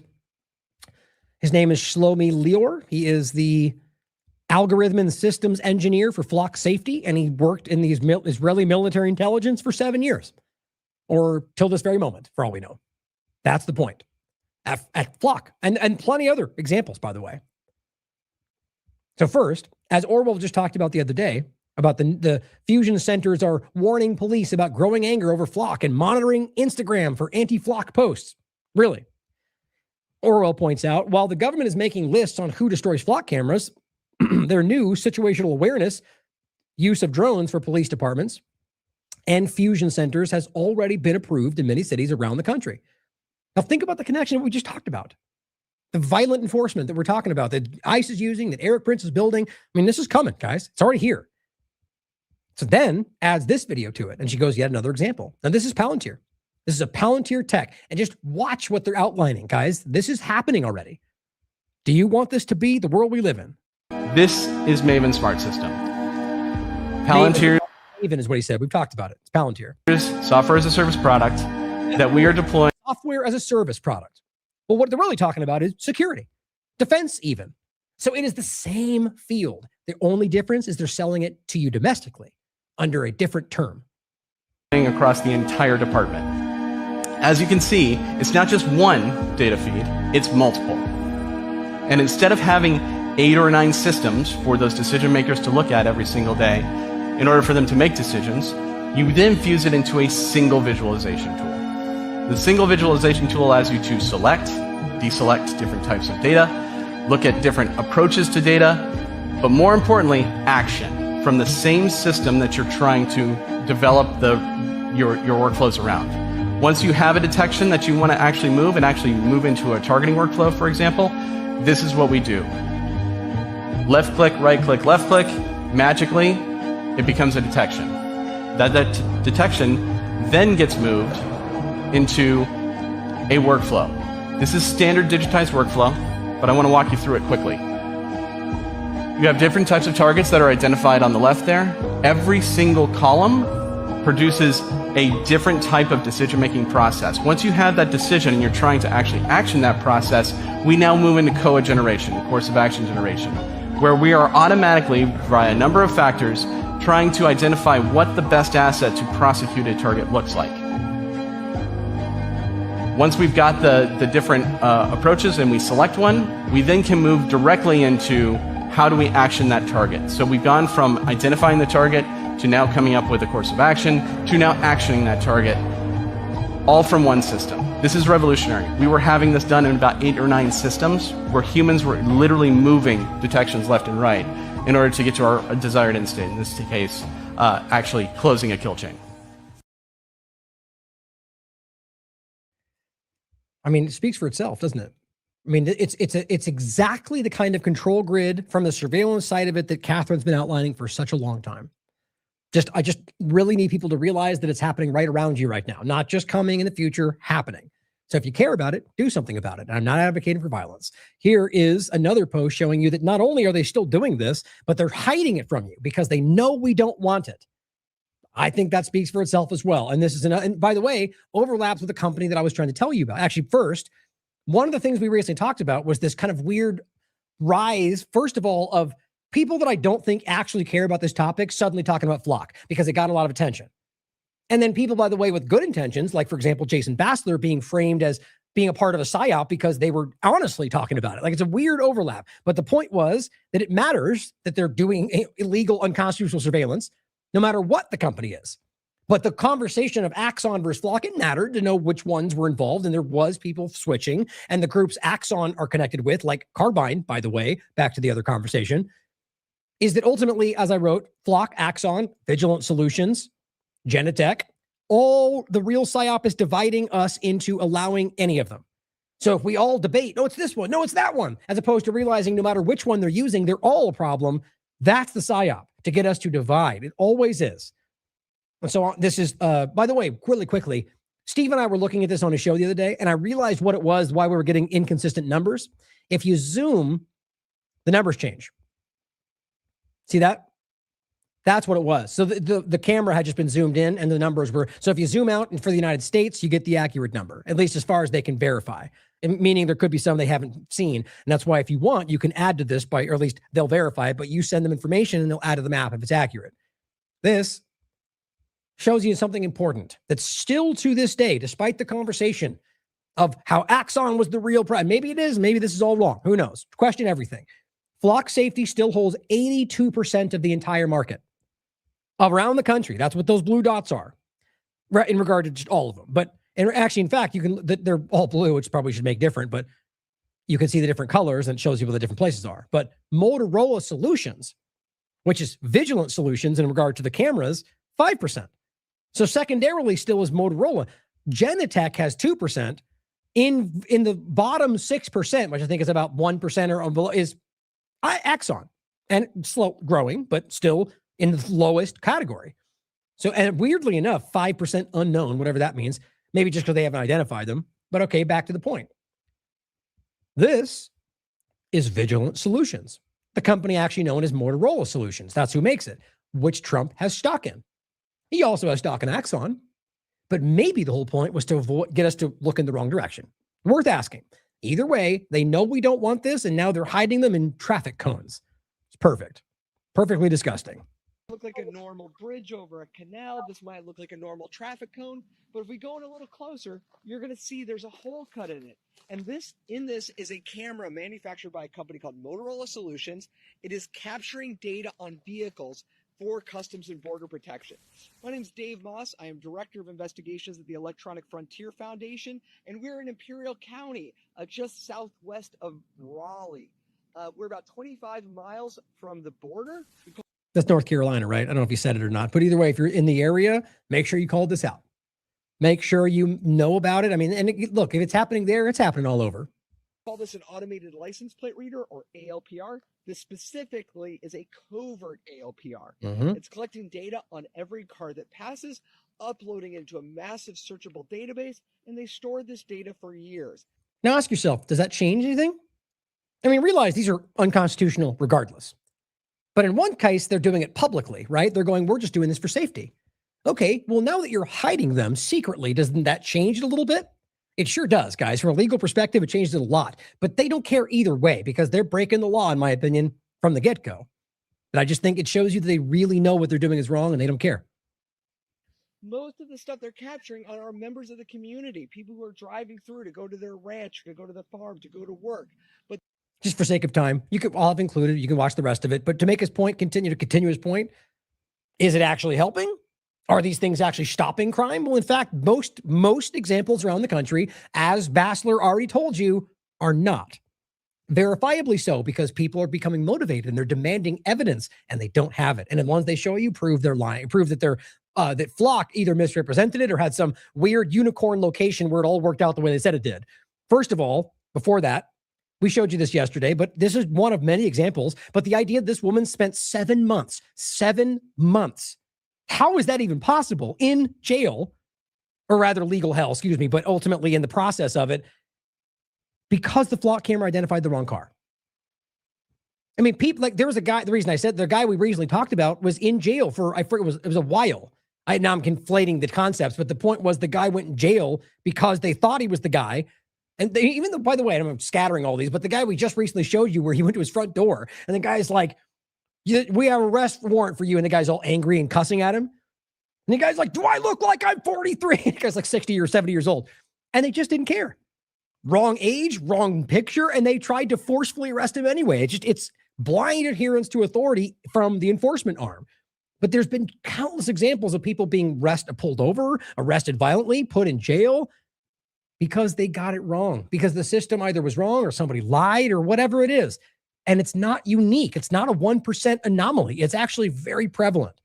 And there's 2 articles, both from the same location, Atlanta. 5,000 flock cameras cover Atlanta, yet the police are resolving fewer crimes. Really let that sink in. Hey, read the article. It speaks for itself. They went over the information since it started, and they're resolving fewer crimes. Now, what does that mean? Is it because they're getting lazy? Are they only looking at flock instead of actually doing their job? Probably. And that's what it amounts to. Here's the same thing. Flock, Ring, and Atlanta's network, which is disgusting. They're using Ring cameras and everything else. More than 28,000 integrated cameras, meaning they've integrated your Ring cameras. Welcome to the technocracy. Haven't improved the city's crime clearance rates. And this is consistent, guys. Look around. And I'll include Jason Bassler's article about this because he includes, this was 8 ways to take down a flock without a Sawzall, meaning legal ways you can go around this if you want to choose that path. Ask your city to provide flock works. Or to prove, that it works. Because if you actually ask, you'll find out that there is no data. It's only what flock claims. And the truth is, when you back it up in real world sample, it doesn't follow it. Find the contract before the renewal. So you can find that they're, like the one that found out they removed the line from the contract. They end it there. Ask for privacy review. Show up before the decision is made. Follow the money. Ask who can search the database. Request audit logs. Because what you'll find, like we just did, is that they're lying to you guys. Now, as we also recently showed, it's the same point from somebody else, but just good to think about. CNN 2020. Kentucky will record license plates of those who show up to any mass gatherings such as church services and so on during COVID-19. Damn it, I just thought of something I might want to include. I can search for it right here with you guys. Let's see. Walmart, I think it was $30. That was backwards, but either way, you'll get it. Yeah, here we go. Kim shared this. Suddenly, this feels relevant to what we're talking about. I'll come back to it. Kentucky will record license plates of those who show up there. So in 2020, the U.S. government, left and right, was telling you that they were going to stop you. They were going to arrest you for going to the beach. They were going to use their license plate readers as they existed then, whether it's them or they did have some version of it, and it was more of a camera, to arrest you. As he writes, and I'm sure you know where it's going, just imagine what they could have done with flock cameras if they had been deployed during the COVID-19 timeframe, left or right. Frankly, they'd be doing the same thing they're doing now, just at a far more serious degree, like we saw them do then. It's just easy to see where this goes. It's not just about the current thing they're shoving in your face. Now, that's why this suddenly came to mind. This guy, guys, this is a crazy, ridiculous story. As Kim says, I can't believe it's real, but it is. Albany, Georgia's police department issued a notice asking for the public to do their job for them, identify this man who didn't even break the law, who simply found $30 on the floor of a Walmart and didn't turn it in. So now you're legally required to turn. I mean, that's so insane to me. Now, plenty of people do it because, look, how many people out there would actually do that? Because you know what I think? Walmart takes it. The cashier puts it in his pocket. Sorry, in many cases, I'm jaded about things. And clearly, I think we know that's how sometimes it goes. Why would you risk that? Do you think it's even going to get it? How would they know who it goes back to? So it's worth giving $30 to Walmart because then they'll hold it until never? It's just a stupid story. The Walmart is located on Slappy Boulevard. This sounds like it's a joke, but it's real. So think about this in the context of where this is going. Now suddenly the flock cameras beeping your home address. They're showing up, give you $30 you stole from the floor in Walmart. Now it's a stupid small thing, but realize if they're going this far for that, I think this is making a point. Trying to say we need to be radically transparent because it's dishonest that here's what somebody's been talking about, that your privacy is selfish. That's what they're trying to frame it as right now. How dare you care about your privacy over the collective? Wildly coming from some people on the right too, by the way, even though they don't see how stupid that sounds from what they were just arguing. But that's the team sports side of it for you. How interesting is that? As Jason says, not sure who needs to hear this. Cameras on every corner, masked federal agents who don't identify themselves and don't present warrants, I'll add. pain compliance shock gloves, which, by the way, apparently are being used in schools.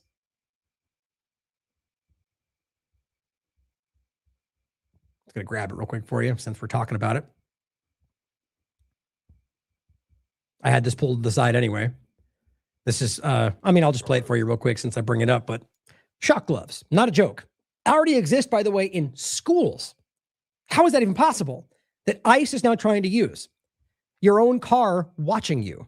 He says this is not what a free country looks like. So much safety, so little freedom. And in fact, as you already could understand, especially if you watch this show, the safety part's the illusion. Clearly, this brings more danger to your life. Oh, and let me grab this for you real quick. He says 29 schools in Omaha, Nebraska are now using the same shock gloves that ICE is using, or at least they are trying to, as far as I could tell. How is that possible? So this guy, it's a local report.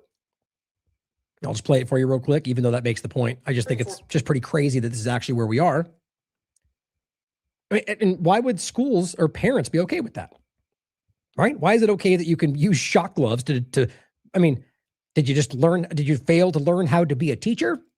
To actually use your words as they teach us? It's just insane. We're not just going to grab them with a shock glove and sit down. Insane. Even the problematic kids, guys. I mean, the idea, what do you think that does to them? Make them not act out? Officers in 29 local public schools have access to gloves that can be used to shock people. These are the same gloves that ICE is considering purchasing for its agents. I'm your Omaha neighborhood reporter Jeremy Fredericks at OPD's Southwest Precinct near 135th and Q. And I've learned that school resource officers have used these gloves in at least 2 incidents. It's like Mad Magazine. But you can watch the rest of it if you want. They've used shock gloves on children. How is that possible? Right? I mean, really, like how the hell are we actually at a point where that's what's happening? Well, guys, wake up. This is getting worse and worse, and it's not incremental right now. It's happening all at once, and we need to do something, guys. So lastly, some updates again with Iran. I want to start with this because it overlaps with surveillance, and I find this very, very, very relevant, and it goes back to the IDF and Israel part too. Mint Press News. Iran is not interested in Minnesota's water supply. Israel is. Explains Women Against Military Madness. Here's what she has to say. Why would Iran cyber attack Minnesota's water infrastructure? Why would Iran even care about Minnesota's water infrastructure? That doesn't make any sense, right? You're right. That doesn't make any sense. But do you know who does care about Minnesota's water infrastructure? Unfortunately, the answer is Israel. Meet Waterfall Security Solutions. Waterfall is an Israeli tech company, and it's contracted with St. Paul, Minnesota, to protect the city's water system. Waterfall is stacked with Zionists who have literally held leading positions in the Israeli military, which is now helping the United States bomb Iranian schools, hospitals, and yes, water infrastructure.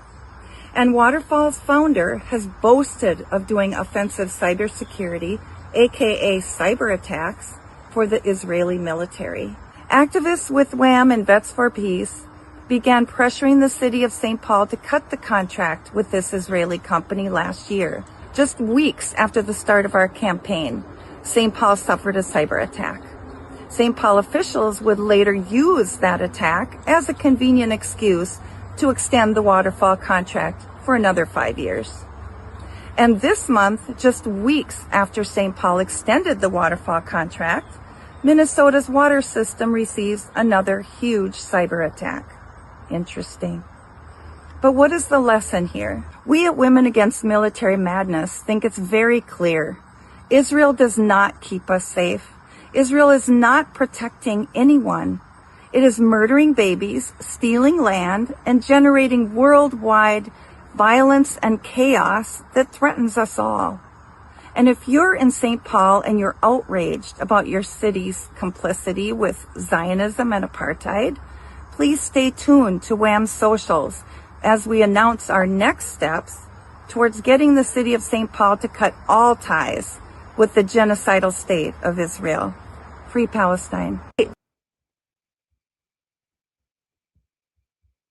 So, simply put, the role of Israeli tech company called Waterfall Security Solutions, of course, in Minnesota's water system. How interesting, right? At the same time, we're told that Minnesota is having weird Iranian attacks, which make no sense for their actual agenda. And as she writes, well, it's stacked with former IDF soldiers who previously held leading positions in their military. This is not some kind of like ubiquitous thing that we pluck out and make about one thing, guys. It is exactly what it looks like. And it's exactly what they tell you it looks like if you actually listen to them. Now, I can't prove to you that that's what ultimately is the result, that it was, that this is what caused that, because I'm objective and that's not what I can prove here. But what I can prove is that a group that does this, as a matter of policy, and literally brags about creating fake front companies to manipulate supply chains and everything else in the location stacked with the people who are bragging about that, rather a company stack in a location where something just happened that is in the interest of Israel, not Iran. I mean, come on. Question it, of course, because we should, but just recognize how clearly that is screaming in one direction. Now, like I said the other day, Iran's IRGC has been dismissing Trump's claims of back-channel talks as lies, just one embarrassment after the next, as Trump has, are we still pretending like Iran's lying at this point, guys? How can we possibly be doing that? As I've said, it's verified itself at this point. With everything we can see, Trump is lying or being lied to, and he's too afraid to admit whichever way it's going. So Trump says he'll launch the most crushing economic Oh, we're back to that? I thought you were going to bomb them into oblivion. I thought you were going to, insanely embarrassing. Now we're back to sanctions? You mean the same maximum pressure? Maximum doesn't mean some, it means all that didn't work. So now you're going to have the maximum plus campaign? Guys, this is sad. And guess what they did when he said that? Well, Iran warns of further defeat after Trump's economic D-Day announcement. And Ghalibaf simply said that the evidence of them shifting to sanctions proves they've lost. And that's been segued today into something even bigger we'll talk about next. But don't forget, Marjorie Taylor Greene has already stated that they're talking about nuclear weapons, which could be a lie. Who knows? I don't trust this person. I don't trust anybody in politics at this point. But either way, it's logical. Sadly, alarmingly, but clearly this is where right now they've lost. And that's kind of what I expect from people like what we've seen from these two governments. So it scares me. I hope it's wrong. But realize that she's stating it, and that's why I thought it was relevant, simply because it's something that also lines up with the likelihood, rather just what they're capable of, I should be clear. But that worries me. Trump says he views the Strait of Hormuz as American territory. 21st. Yeah, that's how you win. We named it our thing. I think really what this amounts to is pretending like if you just call it yours, that somehow you won. I don't know. He's made less desperate moves that I can tell. Hormuz letter says Axios claims, of course, you know where that goes. So far, they're over whatever. They fail, lie over and over and over. And everyone keeps catching it. They just keep doing it. How does that platform exist or Barack Ravid have a job? Well, you know why. Not because people believe them. Axios claims 40 oil tankers crossed the Strait of Hormuz through the southern Omani corridor, the one that's supposed to not be connected with Iran, carrying around 16 million barrels of oil out of the strait. However, of course, as usual, Kepler vassal tracking data, which uses satellite imagery rather than just the tracking system, shows completely zero west-east anchor. They lied for what, umpteenth time? Again, as he pretended 20 tankers went through in the first couple of days of this. It didn't happen, which, by the way, if it did, would belie the idea that there was mines. But, he's lied about everything, guys. So, all comes to the point of today. Iran says the world has approved our victory. And this is going to bother the hell out of him. Now, I haven't looked to see his response. I'll follow up with the next show. But think about this. They're going, we won, it's over. And they're right. And so at this point, now it's just going to look like Trump maintaining the problem, which is pretty much what it's been this whole time. Iran's president said Friday, the war between the U.S. and Iran should end because the world's accepted their victory. The entire world approved our victory, and the U.S. is hated. He's not wrong, guys. And they're talking about the government, not Americans. It could overlap today, but clearly the point is people see what's causing this.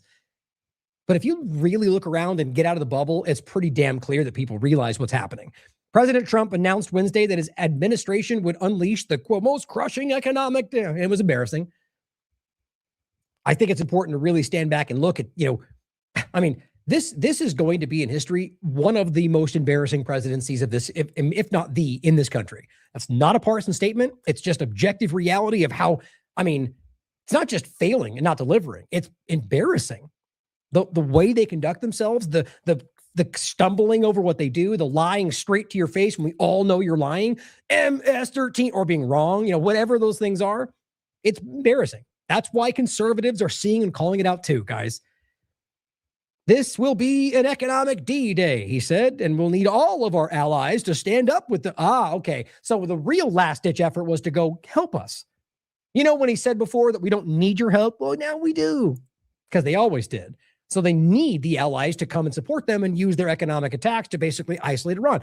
Well, it might work if you had everyone in the world against them, but that's not what happened. It's what Netanyahu, I argue, convinced Trump would happen. Shut the strait down. The whole world's on your side. And then Iran did not do it. That's why day one, all the Western media, the strait's been shut down. And I proved to you it did not. Until much later in the conversation when it ultimately really did get shut down, like it is mostly right now, because of what the U.S. did. And even now, it's not technically completely shut, as we'll show you, as Iraq has been allowed to go through, and so others have too. Now it says the trading passage, which carries around a fifth of the world's oil and plenty more than that, consumption on a daily basis during peacetime has been effectively closed. According to them, again, it effectively is true, but ultimately we can show you again today that more has continued to go through that they are allowing. Iran and Oman have joint jurisdiction over the critical waterway. The Hill writes, and I agree, but Trump has threatened to make the strait a U.S. territory. You really realize how embarrassing that is? So the point really comes down to the fact that even U.S. media is admitting, media left or right, that clearly supports the war against Iran, that Iran and Oman have jurisdiction and control. And it says it is a 1-2 punch, Trump says. We have the blockade and we have sanctions. Yeah, so nothing new is your new plan? Yeah, and it says it is going to work in Iran and we're going to collapse the regime and we'll have unicorns and puppy dogs. It's cool. We're going to win. Okay, wait a minute. It's going to work and they're going to collapse? You mean the country you've told us has been lost and collapsed since the first day? Then you just say they're already gone? And I don't even need to make the point. You already know how stupid this is. We won and now we're about to win and we're going to make a deal and now it's over. It's just stupid. Suggesting they were a means for a Trump administration to distract from domestic concerns about the cost of living. Iran saying that what this in their minds is about trying to distract Americans away from the fact that we're suffering because of his failure. It says doubling down, or the so-called economic E-Day, is a diversion from Americans' own crisis, unprecedented debt and surging interest costs. Now, they're right. Whether it's what's causing it or not, I believe it is. The point is that we all feel it, guys. Now, like I said, those that are willing to lie, even as their own interests are being challenged, who knows why? Team sport politics, cult-like mentality, left and right, I don't know. But we all see the gas prices. We all see the grocery prices. We're not stupid. Doubling down on failed policies will only bring further defeat and enmity of Iranians, which is already there. U.S. economic terrorism threatens global economy and sovereignty worldwide. The conversation has changed. Which, by the way, this was before, but this is why Trump is threatening Oman. Because what else are you going to do? If you can somehow kick out one of the parties, what's allowing them to have control of the strait, maybe you can disrupt this. But what does that do? Disrupts everybody's everything. So Trump doesn't have to look like he lost. So if you cared about Americans' interest, Americans' prices, beef, gas, anything else, if you cared about the global stability, if you cared about anything, that would not be your answer. But that's where we are. Egypt speaks with Iran after Tehran claims victory and other Middle East developments. Egypt is trying to now, this is today, trying to revive the negotiations, which it appears Iran is pretty much done with. Iran's president has said the world accepts that his country has won the war. France and Saudi Arabia are expected to discuss plans to sort of bypass the strait, but I'm willing to bet you that that's not what ultimately happens if this gets resolved in some way, especially if this is basically back down to sanctions and Iran starts opening the strait to anybody that's not actively against them, which is what I expect to be happening.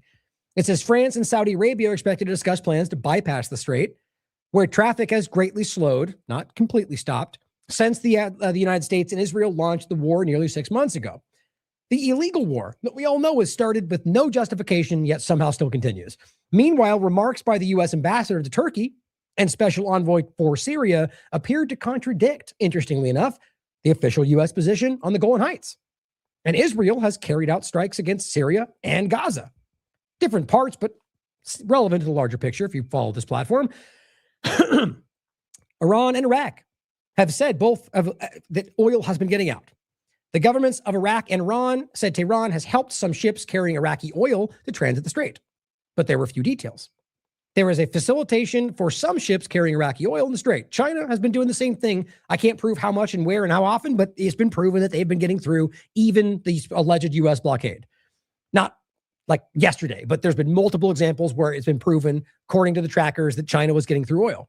A number of Iraqi oil tankers have been permitted to transit. Now, under the Syria side of this, an Israeli drone, they struck a vehicle in Syria and killed civilians. Several civilians, were injured and called the strike a flagrant violation of their sovereignty. You realize, okay, so you've got the Jilani al-Qaeda terrorists that they all support running Syria, allowing Israel them to do what they want, and yet they're still bombing civilians? Maybe that's just what they enjoy on their pastime. Who knows? The Israeli military said it targeted a terrorist to advance terror attacks in the final stages of preparation that nobody can prove. Sort of sounds like what they just did in this country. You know, we're just not even having some fake example, just yelling out a narrative and bombing civilians and going, bad guys, terrorism about to happen. We stopped it. Self-fulfilling prophecy, pre-crime. In an interview on Friday with Mario Nawfal, the real journalist of today, a Lebanese-Australian entrepreneur, U.S. Ambassador Tom Barak, that's what they framed him as. The Lebanese-Australian entrepreneur, Mario Nawfal, or otherwise known as a blatant propagandist for the current establishment of the new media. U.S. Ambassador Tom Barak said Israel still occupies the Golan Heights in a violation of UN resolutions. Now, guys, there's only one or two things I see here, or maybe a few, but the point is, he either doesn't know that Trump is adamantly on the other side of this conversation, seeing as how it's called Trump Heights, and he gave it to him illegally, or Trump has changed his mind and he wants to make this a pressure point, right? I don't know. Or I guess it's just that these people are incompetent. They're not talking to each other. And this is the legal stance, so maybe he doesn't even know. I don't know. But it says Israeli Defense Minister Israel Katz has said full of inaccuracies and the position that contradicts Trump's own position. So you've got Israel's government going, are you serious? U.S. ambassador? Trump is the one that gave this to us. It says the UN considers the territory occupied Syrian land. It is. It's illegally occupied Syrian land. It's not considered anything. But in March 2019, Trump signed a proclamation recognizing Israeli sovereignty over the Golan Heights, reversing decades of policy. Let me see if I can get it to come up. There we go. Trump formally recognizes Israeli control of the Golan Heights. There's a sign if you find it. Hold on. Let me find the sign just so you can see it. I'll include this too. Oops. Didn't that? That's weird. Oh, that's right. Let me just do this. Wait, shouldn't that go back to the search? Did I close that? What? Am I crazy? Oh, I clicked the article. That's why. Trump Heights. Yeah, that's what happened. Okay, let me see if I can find the article or the image. I'm sure it pops up. I always see it when I search. There it is. Trump Heights. I mean, how stupid. Ooh, that's the wrong one. Right? I mean, it's just crazy to me that's... So now he comes out and says they're illegally there. So we'll see what happens. My gut tells me they'll simply just pull it back and let it keep going. Now this, to end, this is you, caught another manipulator. Laura Logan says, note, in 2024, Iran is not the real threat. That is a false narrative designed to drag us into another war, this time with Iran. 2026. Remember when they said Iran was not a terrorist threat? Ha! What a joke. Yeah, guys, so many charlatans out there playing team sport politics. You just got to just show discernment. Question me, question anybody, because then you won't be misled. Or I mean, not this. Everybody can and will eventually be misled. The point is that you'll eventually notice that. You won't be waking up 10 years down the line going, "Wow, my God, I fell for some psychological trap." Because people show you who they are. I mean, you could one of two things in my mind here. Either you don't understand your own principles, or you don't care about them. Right? I mean, it's pretty clear. Now, we already made points about this from before. These statements they're doing, it's all over the map. Or, for example, a similar example of, I just blanked on her name, the one that Derek had a debate with. I mean, it was just a completely bad faith. And it was so obvious to anybody not a blind supporter of them. Can't remember the name. I just almost had it. I can see it in my head. Naomi Wolf. And it was bad, guys. It was bad. And it's worth watching. It's on Derek's website. But I'm telling you, there's a lot of them out there who are playing roles like trying to inform you about the truth and then ultimately just falling directly back into what I think is an obvious dishonest stance. Worth your time to consider. Include all of this. Wrap up there, guys. Thank you for tuning in today. Leave it there. I appreciate all your support. As always, guys, this is a people-funded platform, right? We put out this work, our product, if you will. You tell us what it's worth.